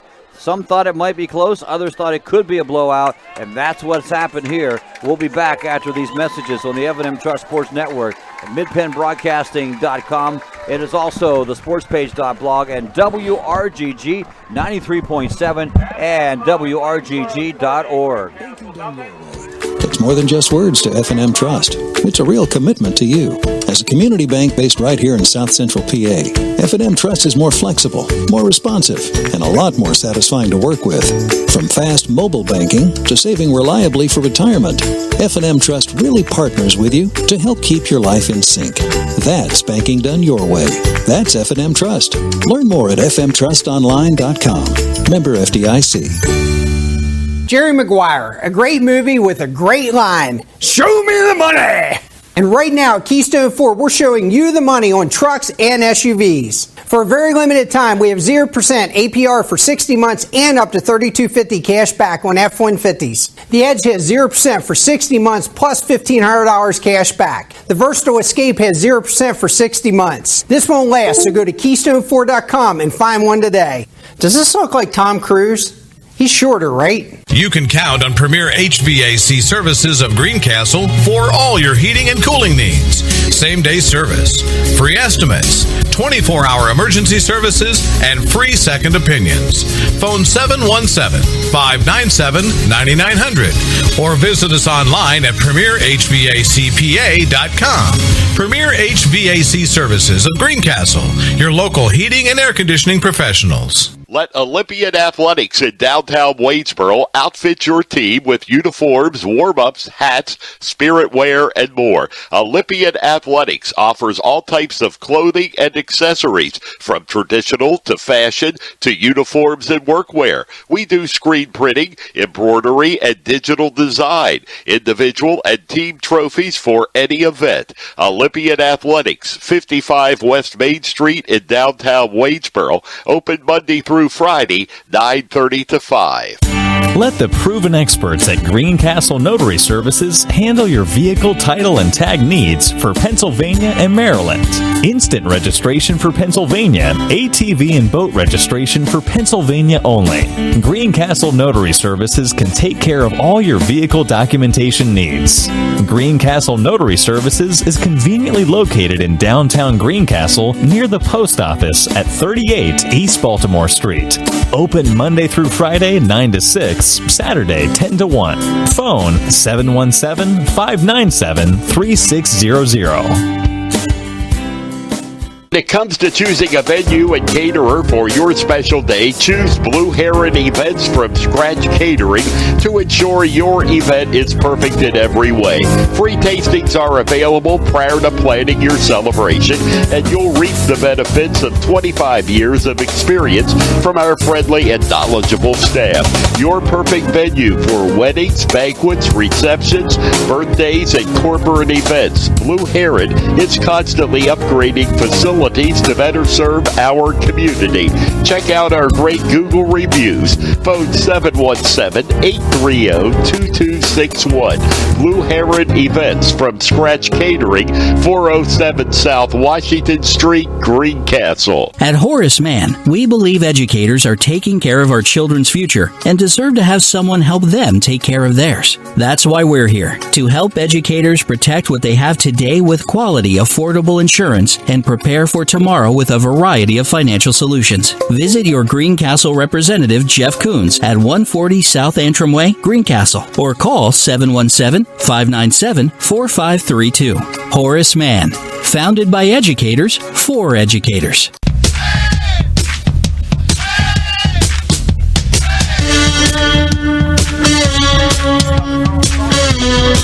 Welcome back to Buchanan Auto Park Stadium, Rip Angle Sports Complex. And it is the Greencastle Antrim Blue Devils and the Waynesboro Indians. And we are at the half. Homecoming for the Indians. They're doing the ceremony right now. And they are celebrating not only homecoming, but they're celebrating a 30-0 lead here. And even against Chambersburg in the season opener, Greencastle did not play. Let's be honest, did not play this bad in the first half. No, tough first half, no question about it. Like we said, it got out of hand early with the blocked punt, a couple costly penalties on positive plays for us, and unfortunately for Greencastle, it just went from there. Whenever we got any kind of momentum, a turnover hurt us, a penalty hurt us, and Waynesboro, to their credit, capitalized. Yes, they did. They're playing well, so I think it's like one of those combinations of homecoming. They're still in the playoff picture, right? They're still, but they cannot afford any slip-ups. No, they can't. And so they're playing for, I'll say, a little bit more right now, and in the big scheme of things. But it got out of hand, like we said early, and unfortunately that happens. This halftime show brought to you by Erie Insurance Agents serving Greencastle, Waynesboro, Chambersburg, Mercersburg, and surrounding Pennsylvania and Maryland areas. Antrim Insurance, 169 South Antrim Way, Greencastle, 1685 East Main Street in Waynesboro. I'd like to thank our sponsors on WRGG, Henry's Flooring, and also Del Martin Incorporated, along with Tobohawken Water and Mountain Spring Coffee, along with the Mercersburg Journal. Thanks for making this possible, this broadcast. Rick, again, you go back and you look at that first half. Really, the Blue Devils were moving the ball. They got a first down, then the interception occurred, and then they forced Waynesboro to punt away. Things were good. It was a great punt. Hit the pylon, stayed in bounds, and was at the one. Greencastle had to punt it out. That's where the block punt came from in the 2 points. And then the very next play, Waynesboro, they get the ball back on a safety, and they 30-yard play worked, run it in. And then Blue Devils had to punt again. Waynesboro was stopped the next time, but so was Greencastle. And then Waynesboro had a 40-yard run by Alvarez, 3 plays, 76 yards. And then Greencastle was moving the football. They had 3 first downs in 5 plays, but they fumbled it away. And then on the ensuing, they held again, but the next punt, and again, this is only a 9-0 game, or 16-0 now, and then they fumbled the punt, and then they took it in the next 2 possessions to make it 30-0, and that's where it sets at halftime. We're going to come back, check out some scores from throughout the area, and we'll do so right after we return on the F&M Trust Sports Broadcast. It is the network on F&M Trust, on midpennbroadcasting.com. Game Time PA, no, that's not right. Sportspage.blog. I'm just struggling here as much as possible. I'll put it all together here. At WRGG 93.7 and WRGG.org. Underwear. To kids, it's a funny word. Underinsured. To grown-ups, not so funny. While they're both about coverage, most people don't know they're probably underinsured. It makes sense. They tried to save a few bucks, pressed a few buttons, and click, bing, boom, a policy. But at Erie Insurance, our policies can be tailored to meet your needs, like our guaranteed replacement cost coverage. So if the worst happens, you can rebuild your entire home, no matter what it costs. It's the coverage a grown-up like you deserves, at fair prices that often beat the other guys. Talk to Erie about what's right for exactly where you are in life. life, not over or under where you are. And yes, I just said underwear again. Your local Erie agent is Antrim Insurance Agency, 717-593-0500. Guaranteed replacement cost subject to conditions and limitations. Go to erieinsurance.com/Erie Secure Home or talk to your Erie agent for more information. Erie Insurance. Turn your house into a home at Franklin Hardware and Pet Center. We specialize in pet supplies, lawn care, and hunting, camping, and fishing supplies. Franklin Hardware and Pet Center, 1975 Philadelphia Avenue, Chambersburg. Open Monday through Friday, 7 a.m. to 7 p.m. and Saturdays, 8 a.m. to 5 p.m. Phone 717-263-2624. Banking done your way. It's more than just words to F&M Trust. It's a real commitment to you. F&M Trust is more flexible, more responsive, and a lot more satisfying to work with. So if your bank hasn't been doing things your way, visit fmtrustonline.com. When it comes to buying tires, Keystone Ford has a very simple, easy to understand, crystal clear guarantee. We will beat any competitor's advertised price on the brand name tires we sell. That's our Keystone Ford low price tire guarantee. Del Martin Incorporated, a full-service advertising agency, has been serving the tri-state area for 35 years. We specialize in screen printing and embroidered clothing. Del Martin Incorporated supplies a full range of brand name uniforms for athletic, work, and medical applications, and a full line of advertising essentials. We have an in-house artist ready to put your ideas to work for you. T-shirts for schools, clubs, churches, and events. Del Martin Incorporated, 21 Sarah Susan Lane, Greencastle. Phone 717-597-5751 or online at delprint.com. The U.S. Air Force flies thousands of missions around the world each day and relies on airmen with specialized mechanical training and skills to make it all happen. When you choose a mechanical career in the Air Force, you'll receive extensive training and experience on some of the most advanced equipment in the world. Call Tech Sergeant Patrick at 717-480-7254 to find out more. This message brought to you by the U.S. Air Force. Mondor Pharmacy in St. Thomas and Mercersburg and McLaughlin's Drugstore of McConnellsburg. Your friendly neighborhood pharmacy. Free delivery and drive-through at all 3 locations. We carry Willow Tree products as well as other gift items. Mondor Pharmacy of St. Thomas and Mercersburg and McLaughlin's Drugstore of McConnellsburg. Open Monday through Friday, 9 a.m. to 7 p.m. and Saturday, 9 a.m. to 3 p.m.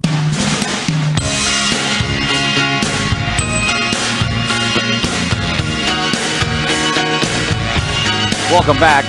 As we mentioned that we're at Waynesboro, but more importantly, I guess you would call it the Buchanan Auto Park Stadium at Rip Engle Sports Complex.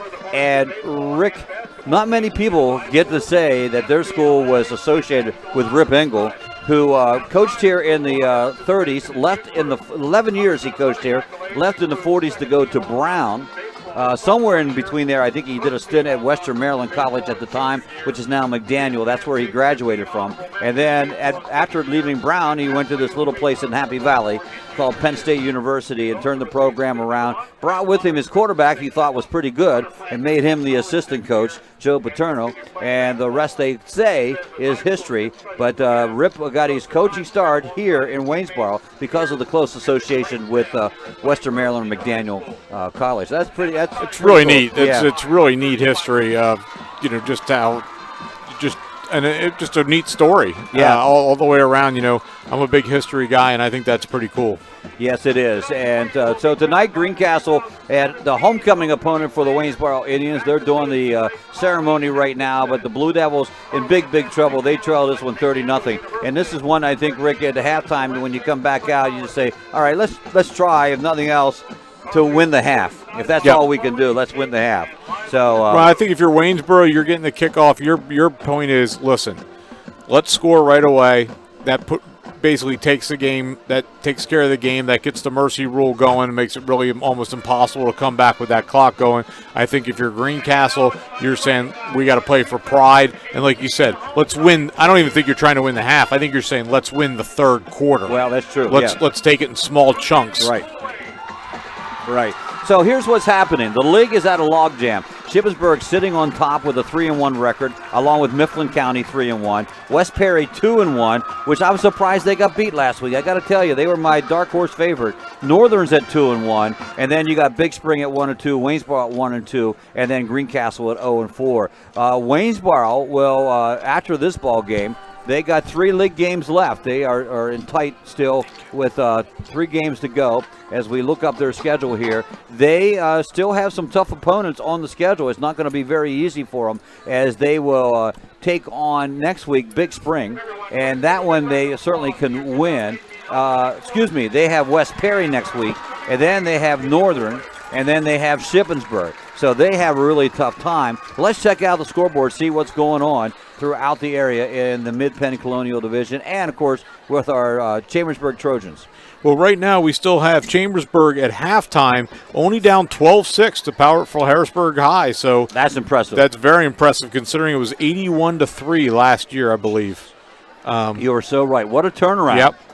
What a turnaround. You can't say enough about the job they're doing up at Chambersburg this year. Yeah. James Buchanan is playing Chavez, and they're winning 21-0 Well, there's only one guy on that team. It's a small charter school. So, and he's got to be pretty tired. Yes, he does.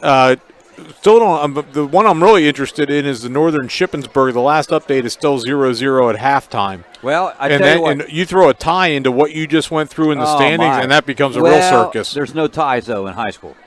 There's no ties in That's high school. right. It doesn't matter how many overtimes you go to. That's right. You win, That's right. Well, give our good friend Gary Klein a text message, see if he has a score update. He is filling in for Matt Kellum in that ball game tonight. He's not with Chambersburg as he normally is. Mike Berger doing the chores there along with Ed Gottwald. You can pick up all 3 ball games on midpennbroadcasting.com website. This is the place to find all your high school sports right here. And, of course, the other place to find high school sports, 93.7 WRGG. We are proud of the sports we bring to you. Not only do you get the John Freeman Sports Report every day in the morning, Pennsylvania Sports by is you can catch that in the afternoon from Radio PA. And, of course, we're bringing you all the play-by-play action here. Waynesboro, Greencastle Antrim soccer the other night with John and Ed, and a great job they did on that one.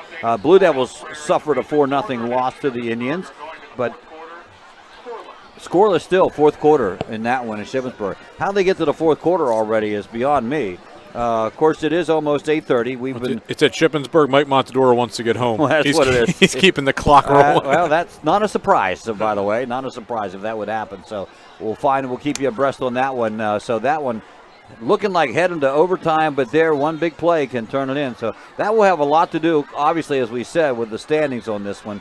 So we'll find out what's going on. The other there. thing is interesting is Mifflin County is 3-1 in the league and 3-4 overall. It's very odd to see it this late in the season, a team with a losing record in first place in the league. Well, one of the reasons they dropped down, of course, some of their opponents, Altoona, they play Hollidaysburg, they play State College, so they do not have an easy out of the league ball game. And but when they moved down into the Colonial, try to get back into their winning, or try to get back to a winning ways, build their program back up, and they have been successful in doing that. Sort of like what James Buchanan's doing as they stepped out of the league, trying to get things going for them. So. Well, sometimes you have to be realistic where you're at and where your program is, and what you need to do to kind of start getting kids out and getting the right kids out. Right, that's for sure. We're going to take a short break. We'll be right back with the kickoff of the second half. Unfortunately, Greencastle will kick off to the Waynesboro Indians to get things going. You are listening to the F&M Trust Sports Network on midpennbroadcasting.com, the sportspage.blog, WRGG, 93.7 FM, and WRGG.org. Let Olympian Athletics in downtown Waynesboro outfit your team with uniforms, warm-ups, hats, spirit wear, and more. Olympian Athletics offers all types of clothing and accessories, from traditional to fashion to uniforms and workwear. We do screen printing, embroidery, and digital design, individual and team trophies for any event. Olympian Athletics, 55 West Main Street in downtown Waynesboro, open Monday through Friday, 9:30 to 5. Greencastle Eye Care Center has been the area's premier eye care provider since 1984. Dr. Sandra Fink-Freeman and Dr. Charlie Parsons provide comprehensive eye exams, including medical eye exams and contact lens fittings for patients from age 1 to over 100. The office has a complete optical department with a wide variety of frames for adults and children. Conveniently located in the John Grove Medical Center off Exit 5 along I-81, Greencastle Eye Care Center is your family eye care provider. Always accepting new patients. Call us at 717-597-7708. Let the proven experts at Greencastle Notary Services handle your vehicle title and tag needs for Pennsylvania and Maryland. Instant registration for Pennsylvania, ATV and boat registration for Pennsylvania only. Greencastle Notary Services can take care of all your vehicle documentation needs. Greencastle Notary Services is conveniently located in downtown Greencastle near the post office at 38 East Baltimore Street. Open Monday through Friday, 9 to 6, Saturday, 10 to 1. Phone 717-597-3600. Turn your house into a home at Franklin Hardware and Pet Center. We specialize in pet supplies, lawn care, and hunting, camping, and fishing supplies. Franklin Hardware and Pet Center, 1975 Philadelphia Avenue, Chambersburg. Open Monday through Friday, 7 a.m. to 7 p.m. and Saturdays, 8 a.m. to 5 p.m. Phone 717-263-2624. When it comes to choosing a venue and caterer for your special day, choose Blue Heron Events from Scratch Catering to ensure your event is perfect in every way. Free tastings are available prior to planning your celebration, and you'll reap the benefits of 25 years of experience from our friendly and knowledgeable staff. Your perfect venue for weddings, banquets, receptions, birthdays, and corporate events. Blue Heron is constantly upgrading facilities to better serve our community.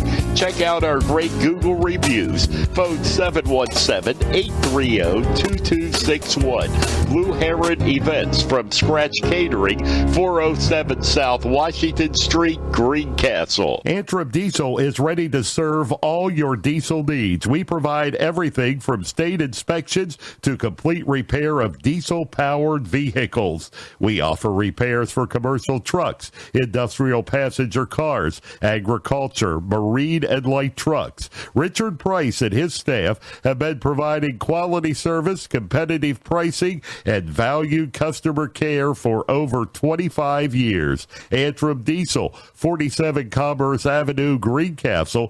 Phone 717-597-7963.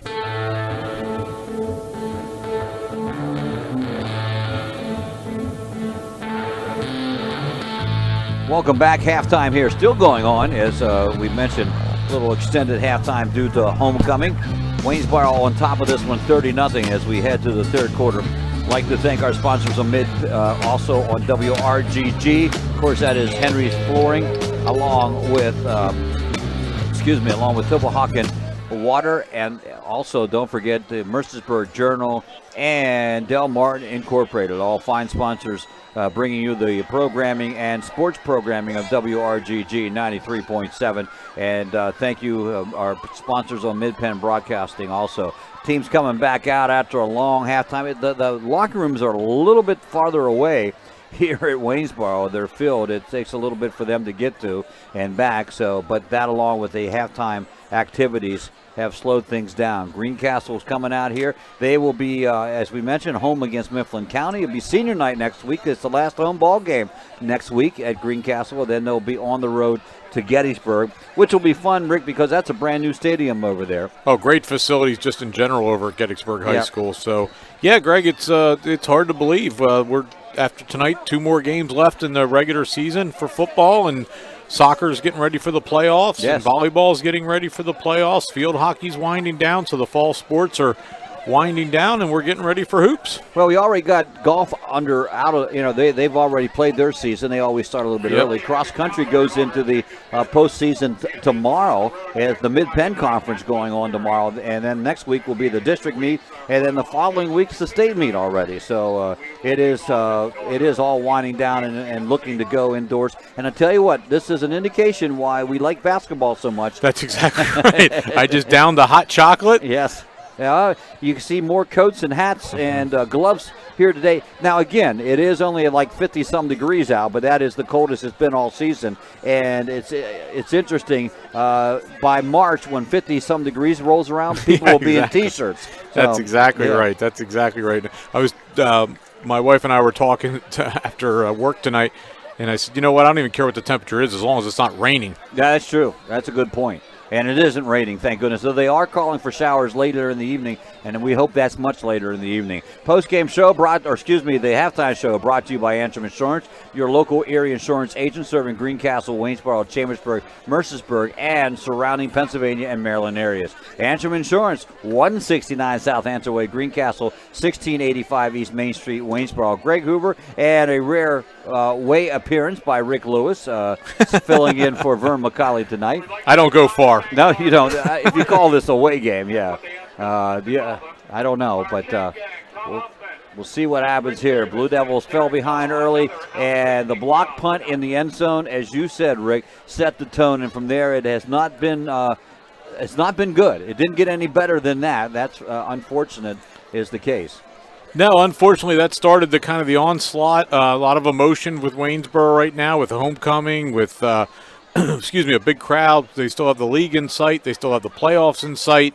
So they have a lot of things to play for, and kind of Greencastle, just one of those games where they're in the wrong place at the wrong time, and unfortunately didn't match the intensity, and the execution was off a little bit. And probably, I think it'd be fair to say, Greg, as you said, probably the worst half of football we've played all year, and Waynesboro definitely had something to do with it. There's always two sides to it. Yes. But we've been playing really, really good football, and I'm sure everybody's a little disappointed. Well, I think understandably so, that it's been such a really every game you walk into every game, and we were in it. We played well, except for this one. This is the exception right now.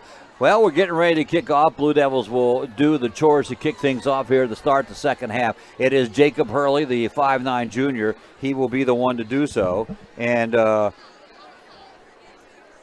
that's we'll see what happens here. Here is the kickoff. Start the second half.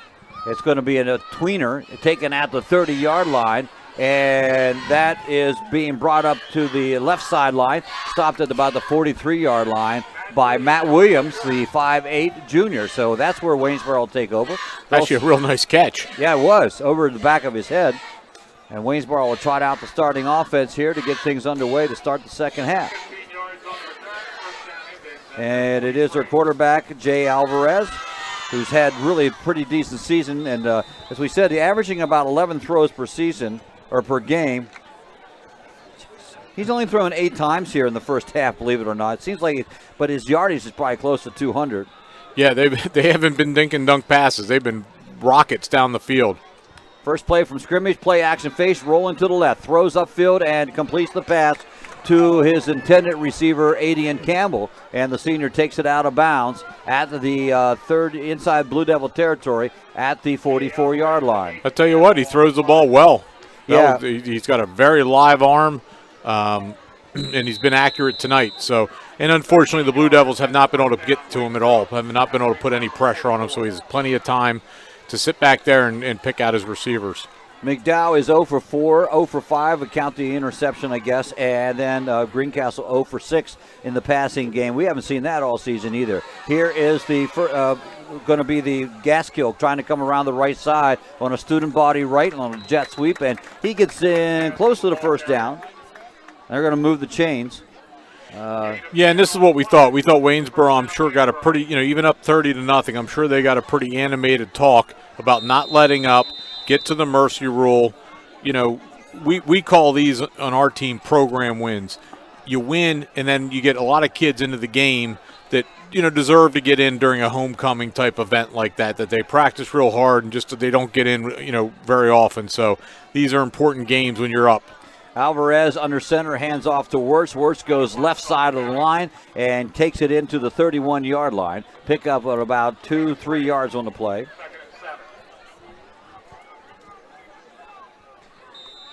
Second and 7 now. And first down, this will be after the first down. So they'll bring them out of offense. They'll split the backs in the backfield, one at the tailback position, one to the left and an H-back, and then a slot to the right. They're going to come to the right. It's just the near side of the field, and it's going to be a nice little run up over the 30, the 25, down to about the 23-yard line. Yep, and that'll move the sticks again. So this one just clicking away. Blue Devils can't seem to find the answer here coming out to start the third quarter. So Waynesboro continues to. I tell you what, though, Rick, I am impressed with Waynesboro. Oh, they played very well. Yeah, they played very, very well. They've made big plays, and they've come up. Like I said, it's definitely a two-way street. There's no question about it.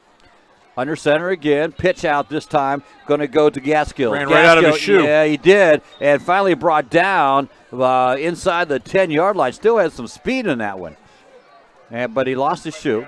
Now, if you lose your shoe, do you have to come out? Is it like the helmet? No, they're not taking him out. No.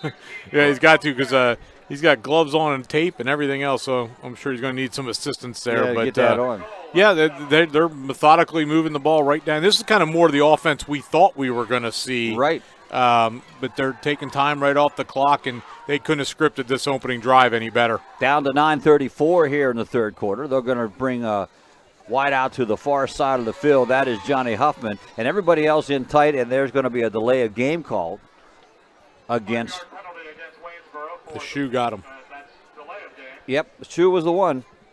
So first penalty of the second half.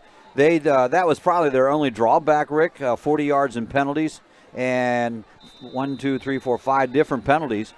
Now that's their 6th of the ball game, accumulating 45 yards. And I think that's the first one where they weren't kicking. Yeah, I think you're right. Here goes Wirtz. Wirtz tried to go left, right, and dove to his right, and he gets down to the 10-yard line on a 2nd and goal. Only about 6 plays has moved this ball 60, we're going to say about 65 yards.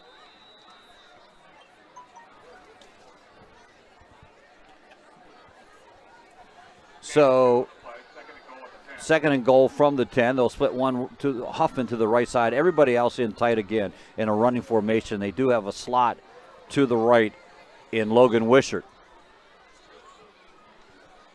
As bootleg left, and boy, he throws that ball out there. He doesn't tuck it and run. And now he finally throws it to a wide open receiver. I mean, nobody was on Brandon Bibbs.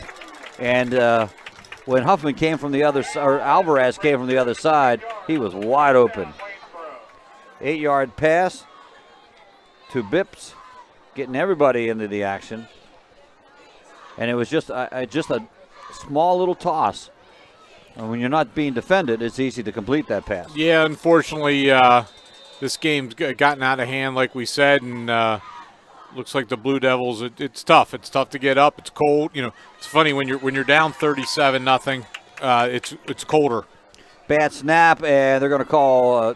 They're trying to just run with it, try to get something to happen, and that one goes out of bounds. So it was the Holder Wirtz. Fire, I think, is what they what they did 25 years ago. Yeah. Fire in the hole. Out they come running. They didn't get it. The extra point is no good. But nevertheless, the damage is done. They needed 35 to get the clock running. They get 36. 8:38 remaining in this one. And so the next, 20 minutes will go rather quickly, be about a half an hour. So this one will be over around 9:15. So a slow game so far. But because we did know that Shippensburg and who were they playing? Shippensburg just scored, actually. Okay. With 11:56 left to play in the game, Adam Hauser scores from 3 yards out, 7-0 Greyhounds. And they're playing Northern. So the Shippensburg still maintaining on top of the league if they pull this one off. And give Coach Faust and company, they have been at the top of the league for the last couple of years. What did he say? Oh, the cheerleaders aren't doing the push-ups anymore. Can't blame them. Well, they came out, like you said, very aggressive, the cheerleaders in the band. Yes, they did. They got to be tired.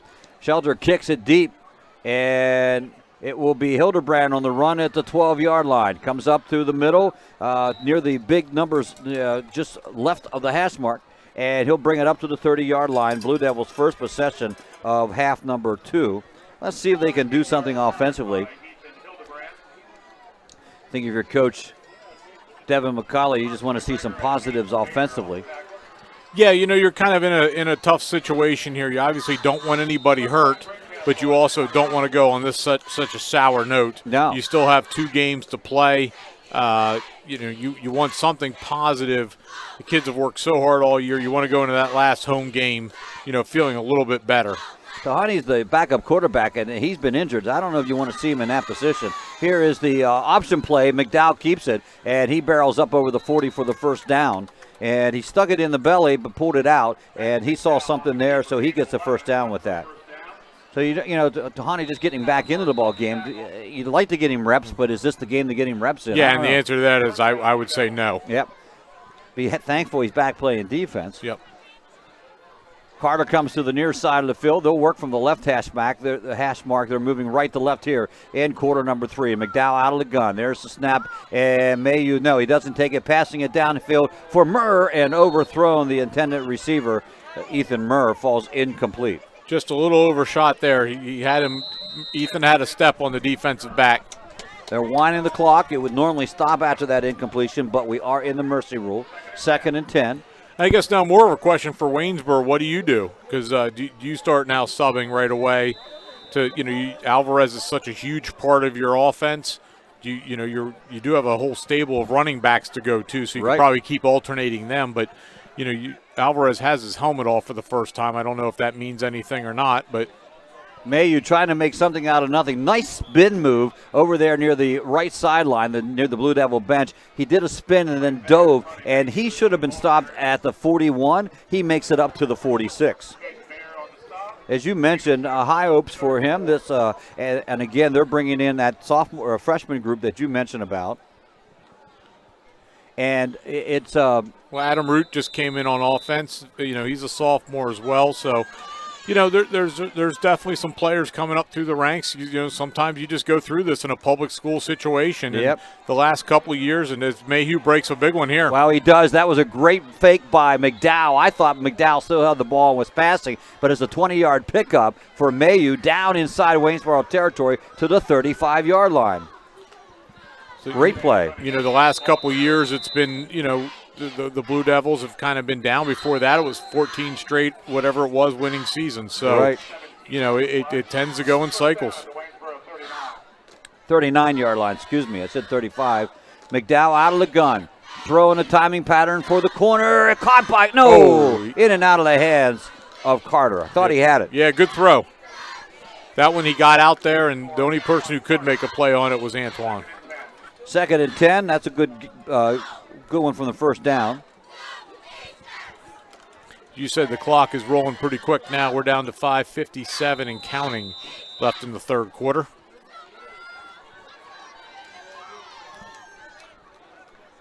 Blue Devils again out of the gun. Sidecar to the right. That is Mayu.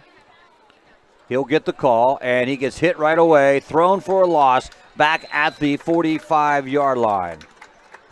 Have we completed a pass tonight? No, we have not. No, we have not.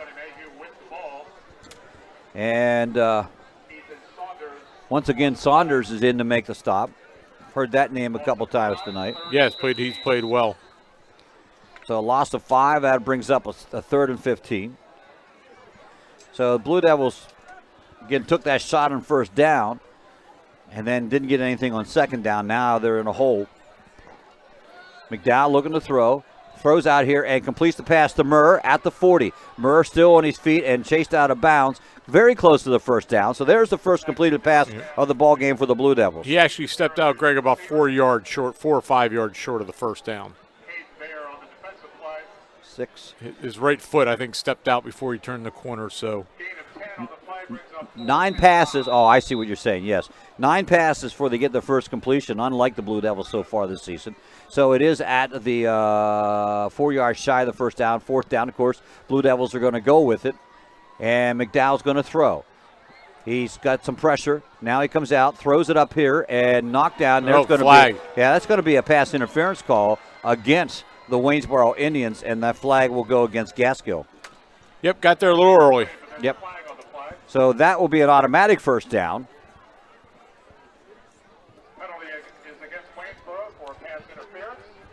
And so the Blue Devils will keep the drive alive on that penalty. So 10 yards from the point of the foul, plus an automatic first down wherever it may occur.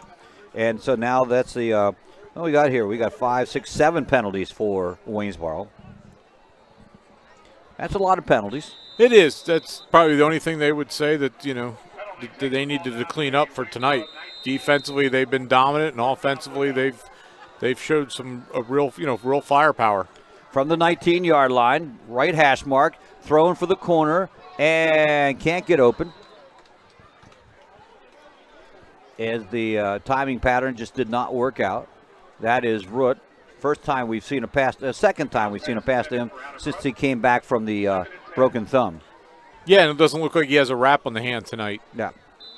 It is a different angle for us. I'm not used to being this low to the ground. Well, we do have an excellent bird's eye view at Greencastle, high above the press box. So Mayu to the right of McDowell in the shotgun. McDowell's going to keep it. Straight up the middle he goes. He's still on his feet. He's at the 5, down at the 4. Well, they'll mark it at the 4-yard line. Just a nice piece of running by McDowell. First down, Blue Devils. And it's good to see the kids are showing character. They're not giving up. And here comes Wesley Medina. We'll see if he gets the ball a couple times from the 5 to pound it in. I'll bring in the big package with Medina and Hebert. They'll be the 2 backs in this one. Actually, it'll be out of the gun. They'll be the up backs. They're about a yard behind. So I would suspect McDowell's going to run the ball with those blockers in there, and he does. Takes it down to about the 3-yard line. Sort of almost know that's coming when those 2 guys line up in front of the quarterback. Under 3 minutes here in the third quarter. 36-0, Waynesboro Indians. So Waynesboro took the opening drive in for a score. This is the counter drive by the Blue Devils. Mattered not that they take it under 35. It still remains. McDowell with the ball. He's hit and down to about the 2-yard line. Nice play by number 61, Brandon Trujillo, a 10th grader. That's the 12th play of the drive. Trujillo is how you pronounce his name. 3rd and goal. I think they'll change something up here. Let's see where they place the. And McDowell's under center. Now they're not gonna. He's just gonna sneak it in. They're gonna try. They're gonna push him in, and he walks in for the touchdown. So 3 yards out on the 12th play, the 13th play, 3 yards out. The Blue Devils finally get on the board here at the 154 mark of the ball game. Well, again, that shows a lot of the character for the Blue Devils. They didn't quit. They put together their best drive of the evening, took care of the football.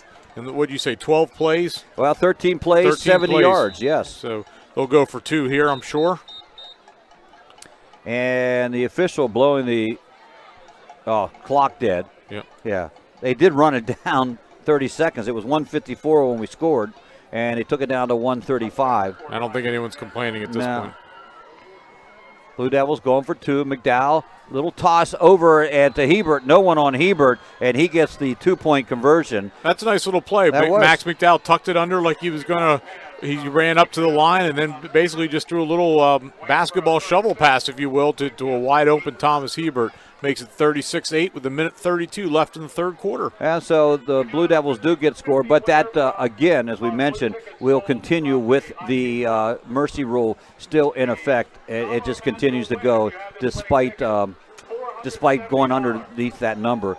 This update brought to you by F&M Trust. If your banking relationship feels too distant lately, switch to F&M Trust. F&M Trust is local and make sure banking is done your way every day. Learn more at fnmtrustonline.com. Member FDIC.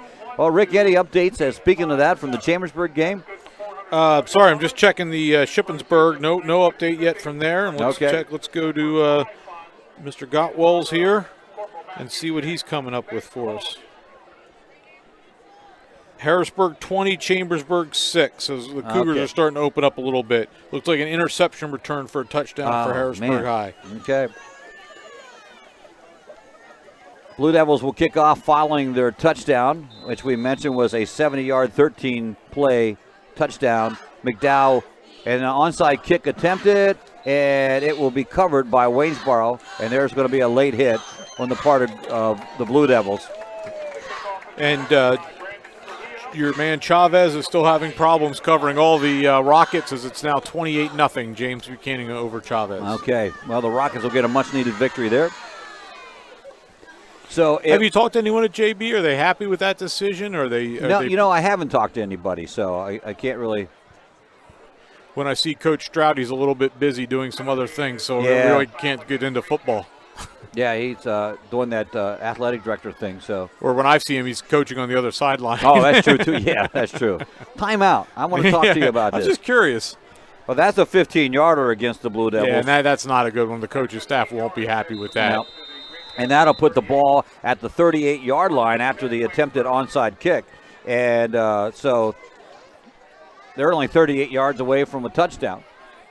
So Waynesboro will play out the starters here in the third quarter, minute 16 at least. Alvarez back in the shotgun, puts it into the belly of the running back McGregor, and McGregor goes about 3 yards upfield to the, well, they're going to give him more than that. They're going to spot it at the 33-yard line. They do have a big number of running backs that they can throw at you. They're going to be a handful moving forward, Greg. Yeah.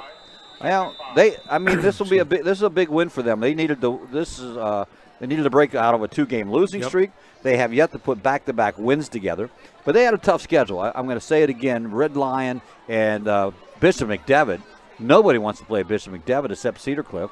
Your alma mater. That's right. And I had a good friend of mine, son plays for Cedar Cliff, said that was the best sporting event in high school he's ever been to. Cedar Cliff was down 21-0 and came back to win. I think it was 50-something to 40-something. Just an amazing game. Yeah.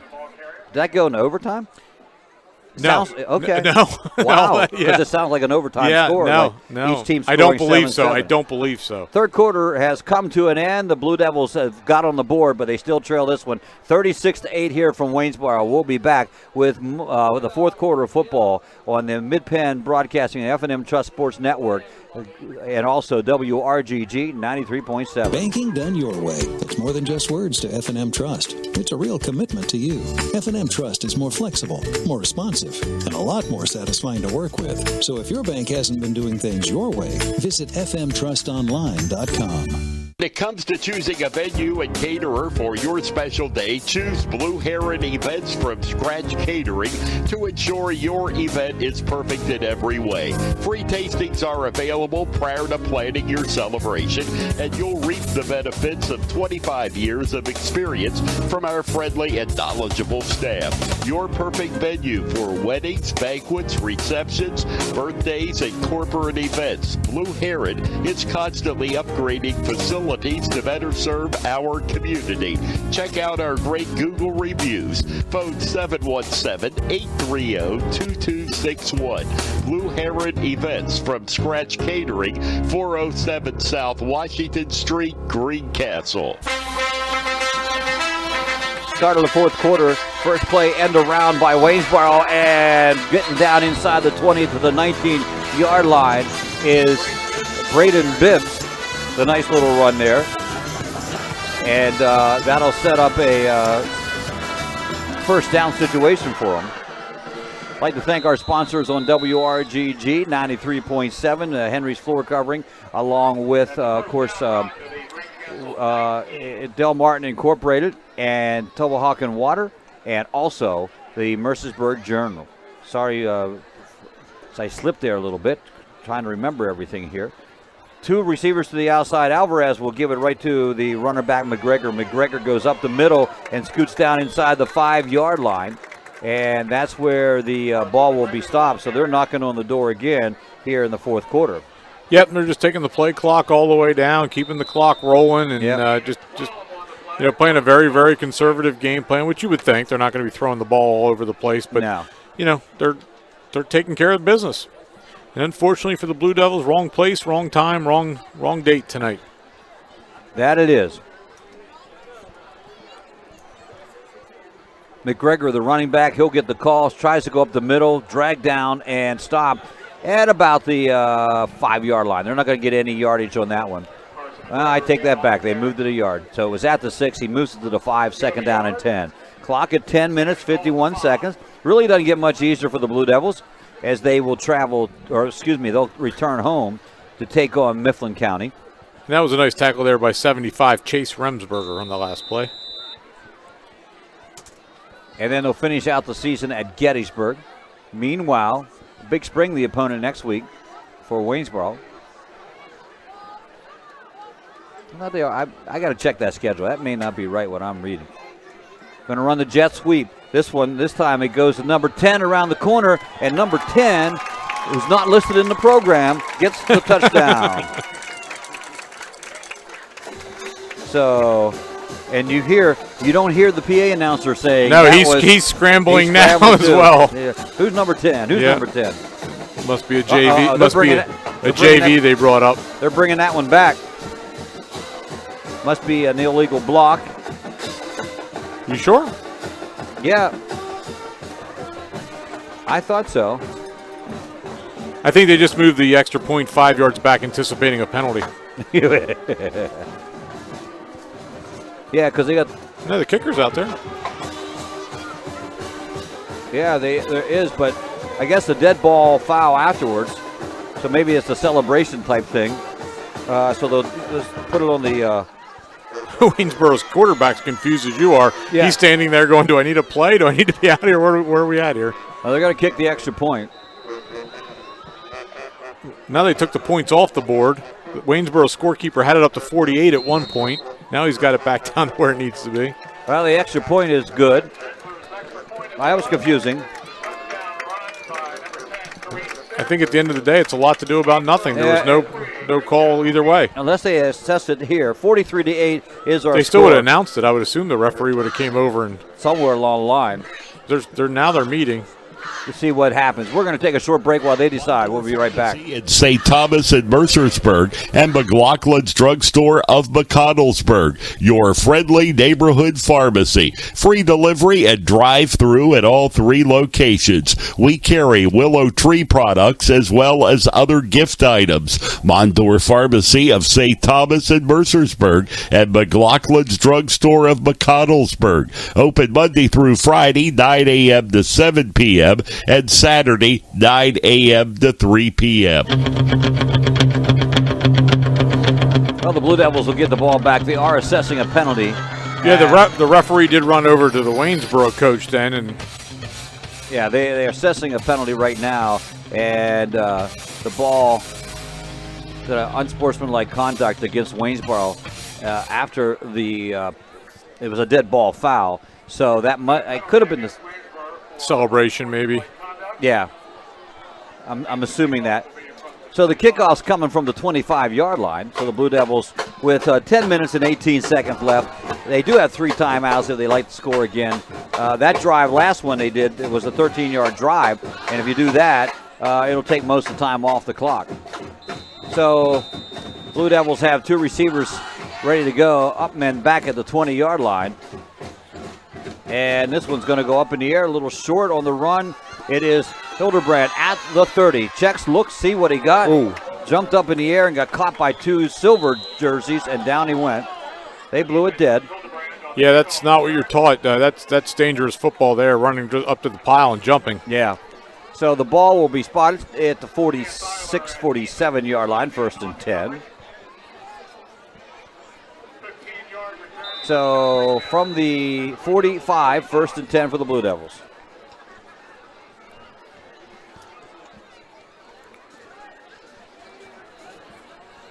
Looks like the Blue Devils are kind of going with that strategy we talked about. Got their starters still in, trying to get some positives here. All right. See if they can get something good to think about here on the ride home. Two receivers both sides of the field, and they're looking to pass. Now they're in trouble. Delayed handoff. Wow, that didn't really fool delayed. anybody. Yeah, that was that was very, very delayed. When you say delayed, it was like really. Tony Mayu was blocking when he got the handoff. Yeah, our receivers are down to their 30-yard line. 2nd and 15 on that loss there, so the defense continues to play very well for Waynesboro. Looks like Waynesboro's made some substitutions here. McDowell from the gun, Mayu beside him on the right. Quick hitter out here, and he completes the pass to Murr. Murr gets a couple yards back on that, about 8 yards back for the completed pass. So that is just the second completion of the ball game for the Blue Devils. 3rd down approaching, 3rd and 6. They gained 9 officially on that. So homecoming's been a big success for Waynesboro as they pick up the homecoming win. Greencastle out of the wing tees. To the right side is the running back, Mayu. And this time it is kept by McDowell. I don't know if that's an option play or a design play. Yeah, that was a little hard to read. That looked like an fake inside handoff play. So 4th and 3 now. Blue Devils will keep it. Clock down to 8 minutes exactly here in this one.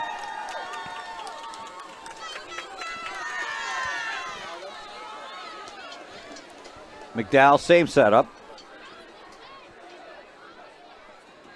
Fakes the handoff, rolls out here, completes the pass to Hebert. Hebert on his horse down to the 35, the 30-yard line. He gets the first down and more, and nobody was guarding him. That was the same play they ran to get the extra point. Yep, just kind of the same thing. McDowell runs up to the line of scrimmage. Looks like he's going to, and maybe that's what it is. Maybe it's a run-pass option. It could be. And then Hebert kind of blocks if there's anyone to block. If not, he leaks out and wide open. Straight back, looking to pass. McDowell this time, not going to get rid of it. Well, that's a coverage sack because he had plenty of time there. The line did a good job. He's thrown for another loss. Number 66, Derek Urey, we'll call him. Urey.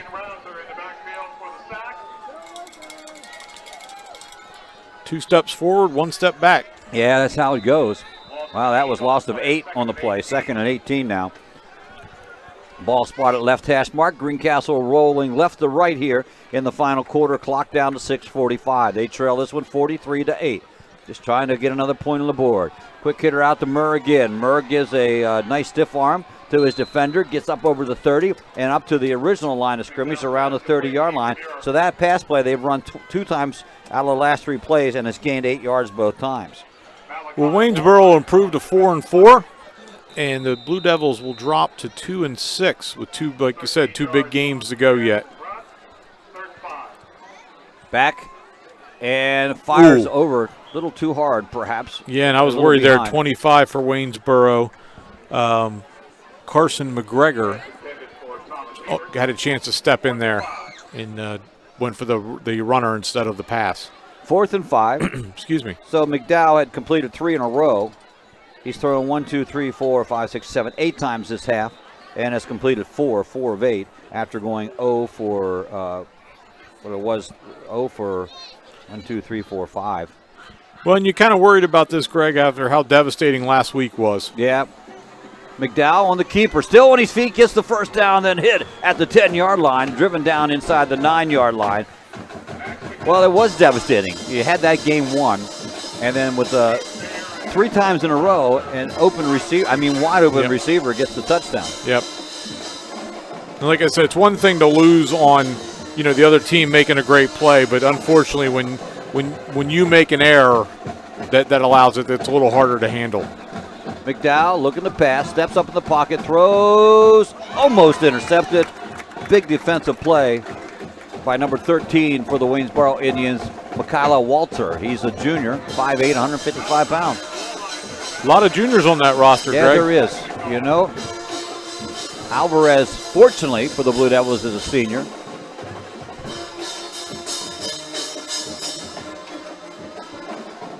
Second down and goal from the 10. Empty set. McDowell to the gun. Will keep it. Keeps running. Gets to the 5. Gets to the 3. To the 2. And nope. At the 1 yard line. That's where he'll stop. So I would assume. Let's see what they do if they. Guess they're leaving everybody in. And a lot of times this is where they'll bring in Hebert and Medina. Same empty set format. No, McDowell's up under center. And he's going to, no, he's not going to get in this time. He's thrown for a loss. Well, they're going to spot him at the half-yard line. Interesting. 4th and a half yard. And this is crazy. Another pick 6 for Harrisburg High. Oh, man. 28-6. That's too bad. You don't see that very often. No. 2 of them in one game. McDowell under center again. Hebert is the fullback. Hebert gets the call, and he's in for the touchdown. That was a quick whistle for the touchdown. But Hebert gets the 1 yard touchdown run. The Blue Devils are on the board again. And there's a couple flags being thrown. And when I say a couple, I don't just mean 2. So it'll take a while to pick up all the flags on this one. 3:23 up on the board when they score. We'll wait for the young man in the white hat to make the call. Here it is. Dead ball foul, personal foul against Waynesboro. And a final at Shippensburg. Shippensburg wins 7-0. Wow. They hold on to beat Northern. So a big, big win for the Greyhounds in the Colonial Division. That is a huge win. So that penalty be assessed again on the kickoff. That's their 4th of the half. They had 9 penalties now. That'll be a 15-yarder when it's all said and done. So Blue Devils going for 2. McDowell out of the gun. They haven't put the points up. Well, he goes one way, comes back in another way, dives across the goal line, and gets the 2-point conversion. So Blue Devils now have 16 up on the board. 43-16.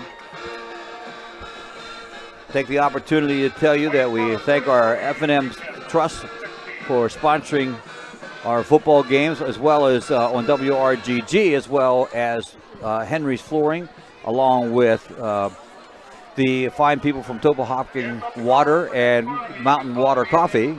And also, don't forget, we do have the Mercersburg Journal and Del Martin Incorporated, all helping to sponsor the football games on WRGG 93.7, WRGG LP Greencastle. 3:23 to go in this one, Rick. It's just a matter of getting the clock down to 0. And that's it. And unfortunately, it got to that point pretty early tonight. Yes, it did. For the Blue Devils, as Waynesboro came out, blocked the punt early to go up 2-0, and kind of the onslaught came from there. The mercy rule kicked in the first possession of the second half. And tonight's a night, for Waynesboro to celebrate and for Greencastle to take the ride down 16, across on 16, right. Kind of licking their wounds a little bit. As it happens. It's unfortunate, but Mifflin County's not going to feel bad for them. No. So they got to get ready to play next week. No, you're right. I have that as, and I'm unofficially at their 10th. They had 5 in the first half, 5 here in the second half, 30, 40, 50, 55 yards in the second half, 95 yards in penalties for the Waynesboro Indians as they moved that one 15. We're kicking off from the 45 inside Waynesboro territory. So is it the onside kick? Why not? Yeah, you might as well try to get the ball back. There it is. And just a ground ball roll, and this time Greencastle doesn't jump on anybody. It's fielded at the 30, and Waynesboro will have the ball at the 30, clock running at 3:16, and we have not been very successful at onside kicks this year. Not an easy thing to do. No, it isn't. No, it isn't. Because usually when you're doing it, everybody knows you're doing it. Right. Waynesboro first 10, 30-yard line. And I would assume here you're going to see 4 runs, and that should be the ball game. Yep. Going to see a new quarterback coming into the ball game. They will send Chance Eiler in. He's a sophomore, 5'8", 160 pounds. He'll direct the Waynesboro offense. From here, he'll work out of the shotgun, 5 yards back. To his immediate left will be the running back. He gets the call. That is McGregor. McGregor is a junior, and he gets a few yards. There's another flag. Yeah, you don't want to see this now. Get a little chippy. Yep. Yeah, and neither side wants to see this. No. A good win for Waynesboro. They don't want this to taint their victory in Greencastle. It's over. You just want to get in the bus and go home. Offsetting penalties. We'll give credit. They're going to get called for the penalty, but they'll negate themselves. Waynesboro takes the timeout. And I'm sure their coach is going to Coach refresh that. Yes, he is. He's out there telling. You can see he's a little animated about what he's saying. You got this game won, guys. Don't be screwing around like this. I'm letting you guys in here to get some time, and that's not what this is a reward for your hard work and practice. These guys aren't their regular starters by any means, and the last thing they want is them in there doing that. And I'm sure Coach McCauley's same thing, saying the same thing. You have to be, and also you got to be careful at this stage of the ball game, because you can get kicked out now, and then you got to miss a game. There's a lot to that. You're exactly right, Greg. There's you just can't lose your composure. It becomes very selfish, almost, to lose your composure like that. Yeah. So I don't know if we lost 2. I'm not really sure on that one. So Devin McCauley out now talking to the officials. Steve Myers was talking to the officials. And that is important if they lose somebody on that one, because they won't be able to play next week if that's the case. I'm not sure what. That is a long discussion. Yeah, I'm not sure what Devin is. Well, I think that's what he's saying. Did they kick him out or not? Because 2:28 clock is stopped. Devin's pretty animated now. He's getting hot. Yeah. And a lot of that's probably some frustration coming out.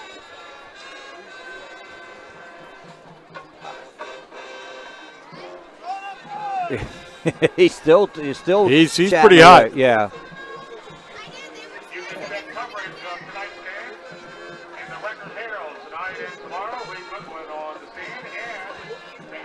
Yeah, and I think coaches are pulling him back. I think he's getting. He's got to be careful. Yeah, here. He doesn't want to get tossed either from this. No, he doesn't need another 15 yards. Yeah. 2:28. Here we go. Back to action. Quarterback into Gaskill's again. Gaskill coming straight up that's McGregor. McGregor straight up the middle to the 35-yard line. As I always tease my football coaching brethren and friend, not my brethren, but my friends, boy, they get away with a lot on the sidelines that basketball coaches are never able to get away with. That's because everybody can hear you. They can't. I didn't hear a word that Coach McCauley said, but I can hear every word you say. Eiler from the gun. He's waiting for the hand to go up from the judge, timing judge in the backfield. Well, maybe not. He got everybody set. Look, and then he gives the ball time to McGregor. Yeah, it was a good fake on his part. I thought, they're going to throw the ball? That's what my first reaction was. Minute 38, clock ticking down. 4th and 1. And I'm sure Waynesboro probably like to take the clock down as far as possible. Yep. And then get the first down to make sure it's over. Yep, and then they'll knee it, and that'll be it. Adian Mencia comes into the ball game for the first time. He's a 5'10 freshman. And they'll put the quarterback up under center, showing, in my thought process, sneak, and that's what it is. Yep. He gets the first down. He did a wise thing. He stepped left and did not go up the middle. He went through the guard and the tackle instead of the tackle in the center. That a real smart play, because as you said, when he's 5'10", 160 pounds. He's not a real big kid, so why bang your head against the middle when there's spots to be had? And that'll be the ball game, Greg. That'll be it. We're going to close this one out here. They'll take a knee, and that'll do it. And congratulations to the Waynesboro Indians. Yeah, big win for them. There is no doubt about it. They had everything going their way tonight, and certainly can't argue that they played the better game in this one. Well, amazingly, I've now lost my mouse to control everything that I have. That is incredible. Ball game is over. You got to be kidding me. How does this work? A final up in Chambersburg also. Harrisburg 28, Chambersburg 13. So that is the ball game here. We'll be back to wrap things up right after these messages on the F&M Trust Sports Network, midpennbroadcasting.com, the sportspage.blog, WRGG, and WRGG.org. It's more than just words to F&M Trust. It's a real commitment to you. As a community bank based right here in South Central PA, F&M Trust is more flexible, more responsive, and a lot more satisfying to work with. From fast mobile banking to saving reliably for retirement, F&M Trust really partners with you to help keep your life in sync. That's banking done your way. That's F&M Trust. Learn more at fmtrustonline.com. Member FDIC. Del Martin Incorporated, a full-service advertising agency, has been serving the tri-state area for 35 years. We specialize in screen printing and embroidered clothing. Del Martin Incorporated supplies a full range of brand-name uniforms for athletic, work, and medical applications, and a full line of advertising essentials. We have an in-house artist ready to put your ideas to work for you. T-shirts for schools, clubs, churches, and events. Del Martin Incorporated, 21 Sarah Susan Lane, Greencastle. Phone 717-597-5751 or online at delprint.com. You can count on Premier HVAC Services of Greencastle for all your heating and cooling needs. Same-day service, free estimates, 24-hour emergency services, and free second opinions. Phone 717-597-9900 or visit us online at premierhvacpa.com. Premier HVAC Services of Greencastle, your local heating and air conditioning professionals. Shippensburg Physical Therapy and Sports Medicine, with offices in Shippensburg, Greencastle, Waynesboro, and Newville, specializes in orthopedic and sports-related injuries. Our therapists are experts in utilizing the most current therapy techniques, from hands-on manipulation to therapeutic exercise and aquatic therapy. We are a locally owned and operated practice and have a vested interest in the individual patient and community. Shippensburg Physical Therapy and Sports Medicine, online at shippt.com. Phone 717-477-8030. Jerry Maguire, a great movie with a great line. Show me the money! And right now at Keystone Ford, we're showing you the money on trucks and SUVs. For a very limited time, we have 0% APR for 60 months and up to $3,250 cash back on F-150s. The Edge has 0% for 60 months plus $1,500 cash back. The Versatile Escape has 0% for 60 months. This won't last, so go to KeystoneFord.com and find one today. Does this look like Tom Cruise? He's shorter, right? Turn your house into a home at Franklin Hardware and Pet Center. We specialize in pet supplies, lawn care, and hunting, camping, and fishing supplies. Franklin Hardware and Pet Center, 1975 Philadelphia Avenue, Chambersburg. Open Monday through Friday, 7 a.m. to 7 p.m. and Saturdays, 8 a.m. to 5 p.m. Phone 717-263-2624. Greencastle Eye Care Center has been the area's premier eye care provider since 1984. Dr. Sandra Fink-Freeman and Dr. Charlie Parsons provide comprehensive eye exams, including medical eye exams and contact lens fittings for patients from age 1 to over 100. The office has a complete optical department with a wide variety of frames for adults and children. Conveniently located in the John Grove Medical Center off Exit 5 along I-81, Greencastle Eye Care Center is your family eye care provider. Always accepting new patients. Call us at 717-597-7708. Mondor Pharmacy in St. Thomas and Mercersburg, and McLaughlin's Drugstore of McConnellsburg, your friendly neighborhood pharmacy. Free delivery and drive-through at all 3 locations. We carry Willow Tree products as well as other gift items. Mondor Pharmacy of St. Thomas and Mercersburg, and McLaughlin's Drugstore of McConnellsburg. Open Monday through Friday, 9 a.m. to 7 p.m., and Saturday, 9 a.m. to 3 p.m.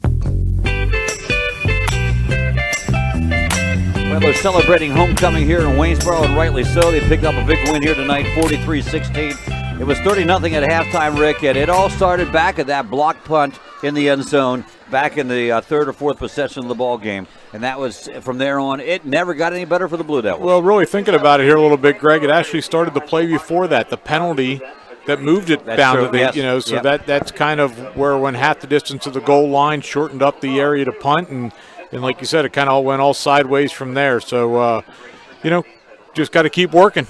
Yeah, they do. By the way, the postgame is brought to you by Antrim Insurance, your local area insurance agent serving Greencastle, Waynesboro, Chambersburg, Mercersburg, and surrounding Pennsylvania and Maryland areas. Antrim Insurance, 169 South Antrim, Greencastle, 1685 East Main Street in Waynesboro. Well, that's what you got to do. This one, you got to feel bad about it. You got to lick your wounds a little bit and think about what went wrong, but you can't belabor it. No, you can't. Your season's down to 2 games now. Obviously playoffs are out this year. So if you're seniors, you want to go out and you want to play the best game you can at home in your final home game, putting on the Blue Devil uniform, always a very emotional, important night.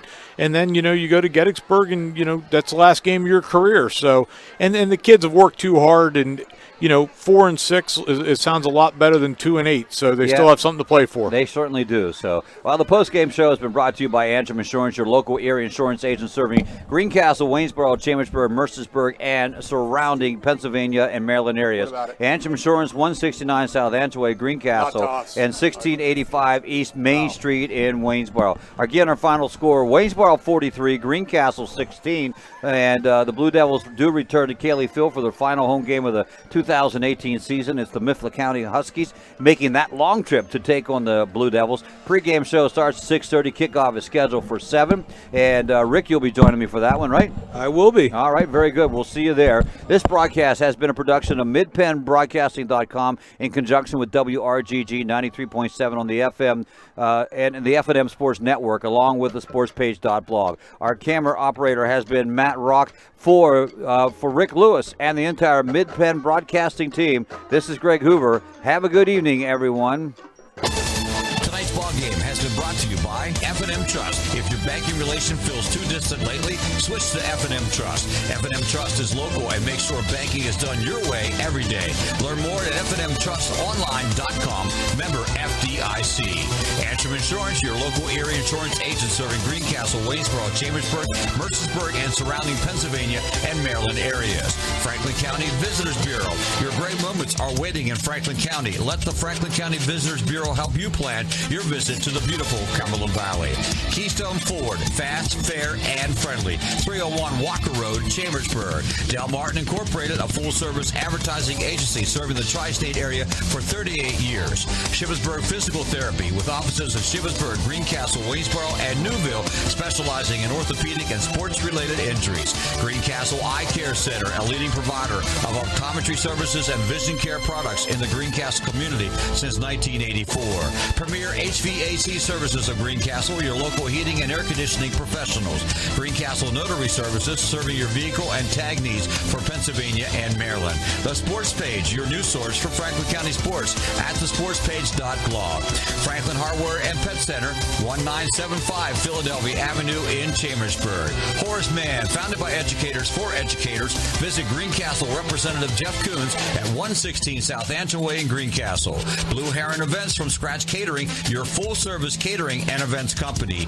Antrim Diesel Services, we're ready to serve all your diesel needs, providing everything from state inspections to complete repair of diesel-powered vehicles. Olympian Athletics, 55 West Main Street in Waynesboro. Let us outfit your team with uniforms, warm-ups, hats, and so much more. Mondor Pharmacy of St. Thomas and Chambersburg, and McLaughlin's Drugstore of McConnellsburg. And Klein Stores. Visit kleinstores.net for complete tour schedule.